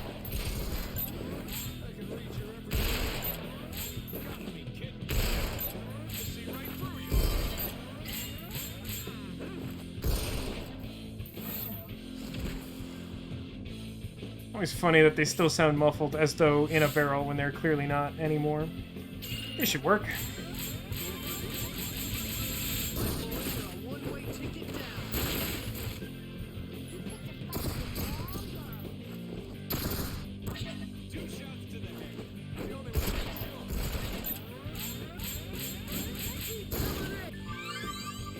Hey, we leveled up his machine gun. Nice. Got like a couple grenade levels and a machine gun level. It's not bad for this high level of gameplay at this point. Let's turn in that other quest and then come back down here, and I think we can mostly avoid random encounters. I didn't pay attention what treasure we got for beating the treasure mimic. That's pretty silly, huh? It's shocking that one of these streams has gone more or less the way I intended it to. I remember last year, just like nothing went right for me at all. It was very upsetting. This year this has actually made me feel a little bit better. 2 is where I want to be. Kind of reminds me of the Matrix. That's what Neko's been saying. People have been asking how I would try to sell this game to someone not familiar with it. I mean, it helps for you to be watching, but literally the thing I was saying is like, I would literally just show them what gameplay looks like, because I feel like that's the biggest hook, is be like, it looks like this. People will be jumping and flying everywhere and shooting guns nonstop. There is no worse enemy than being unprepared. I feel like I've heard that somewhere. Well, I'm impressed. You work fast. Did you know on that layer? No, that's fine. Your interest lies entirely with the reward. Ooh, machine gun S-rail barrel. That's probably good. Maybe I'll do some bosses tomorrow and then do some weapon modification. Everyone loves that. But yeah, it very much has like overtones of The Matrix, and I agree. Like, there's definitely some John Woo elements in there. Even though I've watched precious few John Woo movies, even I can recognize, like, it's got that feel.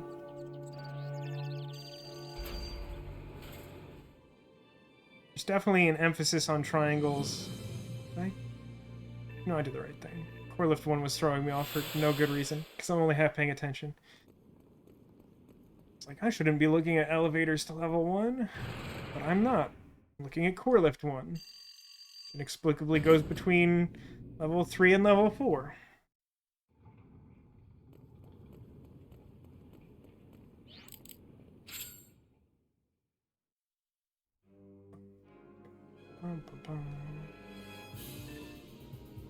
Whoosh. Let me just make sure. Actually, let's run by the guild too. Pretty sure that's all the quests for the chapter, but let me just like check with the guy who gives quests to make sure I don't miss one. Some part of me is still mad that like when we did our like YouTube playthrough of this, Tech and I, years ago, we like missed turning in like the pocket watch in chapter 1 and did every other mission. I'm like, that's just so stupid. Like, what a dumb thing that is. Wanted board.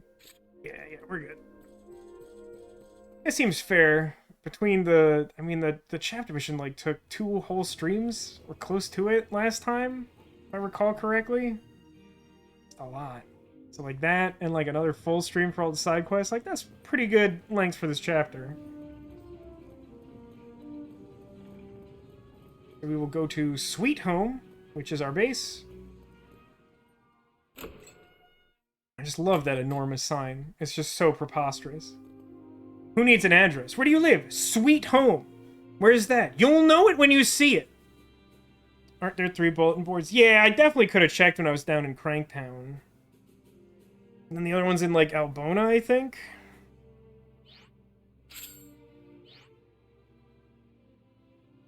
I just didn't think of it because I'm ridiculous. Let's save over number 4. And then, of course, the first save is for the Christmas mission. Safety save. Quite a lot of detail in the steampunk-style world. Yeah, it really is. I mean, like, listen. Even though the story is inherently really confusing, and in many cases feels like it is not particularly thought out, like, the world building is, like, pretty on point.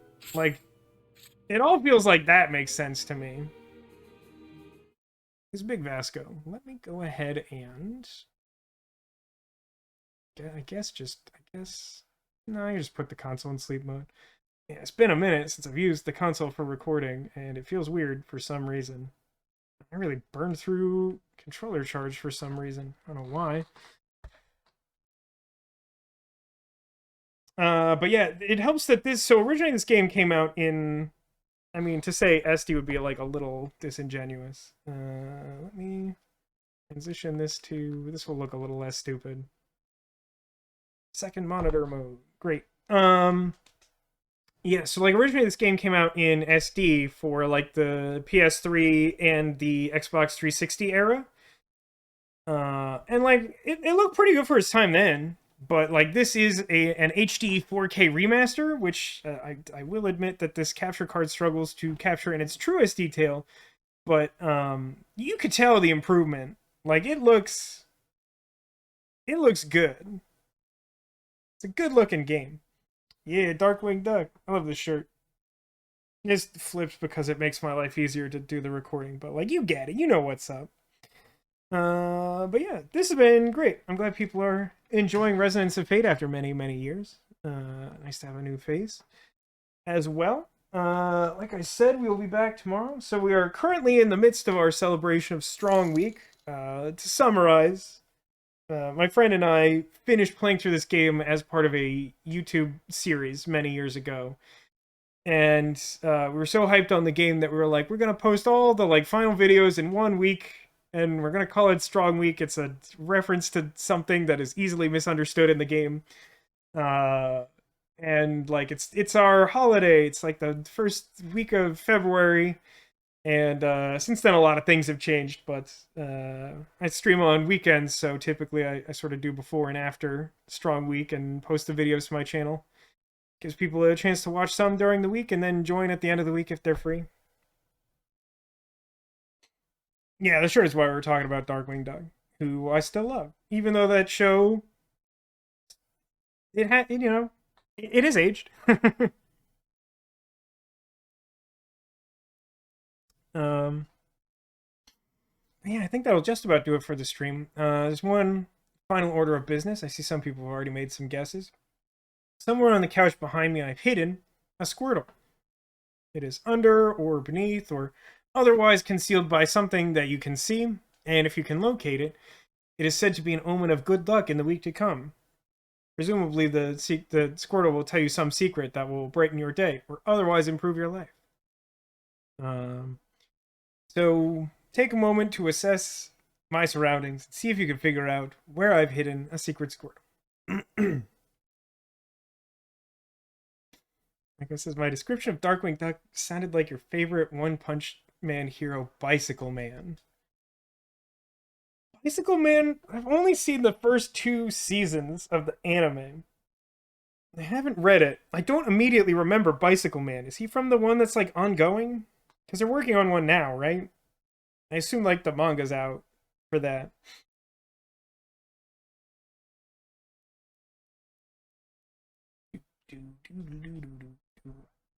Reminds you of when you hear Darkwing Goose. That sounds like a thing that definitely happened to Arcadius. I don't know what else to say about that, but like that tracks. That seems correct.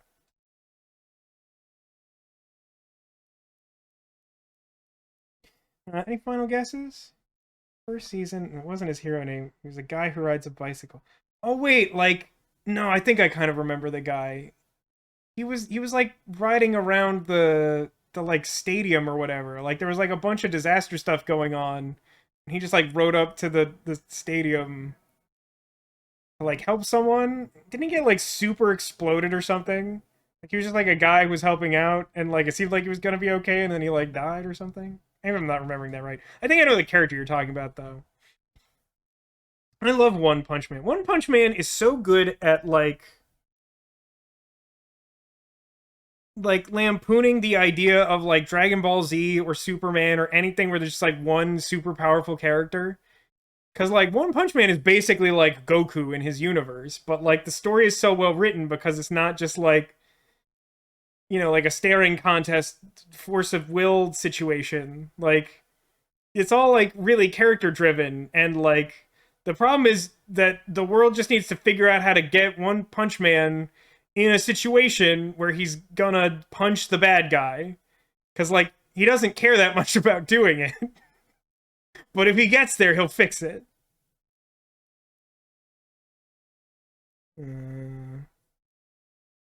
Kingfish monster, yeah, that sounds right. And it was like a storm and whatever. I remember the segment now. I couldn't tell you what he was called, that character, but I know the one you're talking about. Yeah, hopefully I'll remember to watch Mob Psycho. Any final guesses? I feel like we got 2 guesses for Carlos. Carlos.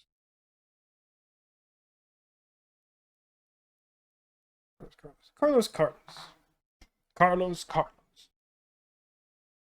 Malkovich. Yeah.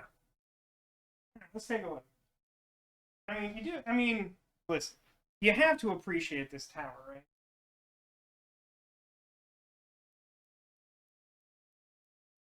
Look at all my good crustacean children. They're all small and good. This one's the smallest. He's like a little lopsided, but I feel like it makes him even better. He's so small and he's trying his best. The crab children and also tiny lobster. Hiding there under the crab tower is our old pal Bushin, the cat pretending to be a narwhal.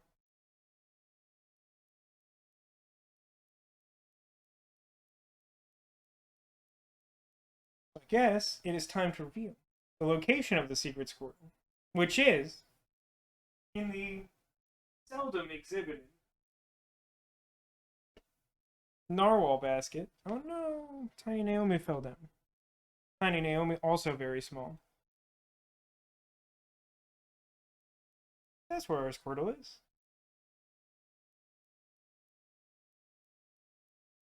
Here, by the crabs. I do love my crab children. They're also sweet and lovely. Anyway, yeah. Sure, have credit, Neko, for second guess. That's fine. In the spirit of Strong Week, of course. Strong Week. Anyway, I hope you've enjoyed this installment of Strong Week. We've completed Chapter 14. We got 2 to go. I don't know. Tomorrow, like, Boss Squares sounds good to me. It'll be like a little bit of a warm-up back into higher level stuff. I don't know if we would have time to do, like, both chapters during this Strong Week. I don't know. We'll see how things fill out. Possibly I might want to try and fit in some arena time or something. Or maybe we just try to clear all the bosses, and that frankly could take a while. Some of them will probably be easy because I've leveled past them inadvertently, and some of them will be insanely difficult because that's just how it does. Oh yeah, this narwhal is a basket. It's like an Easter basket.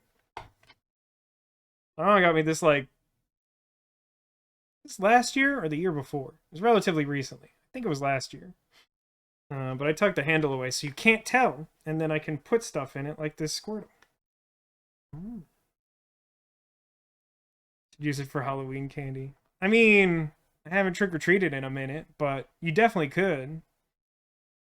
Anyway, I think that'll do it for the stream tonight. Thanks so much for watching and for joining the initial installment of Strong Week 2023. We'll be back with more Resonance of Fate tomorrow at 6 p.m. Pacific if you're watching live.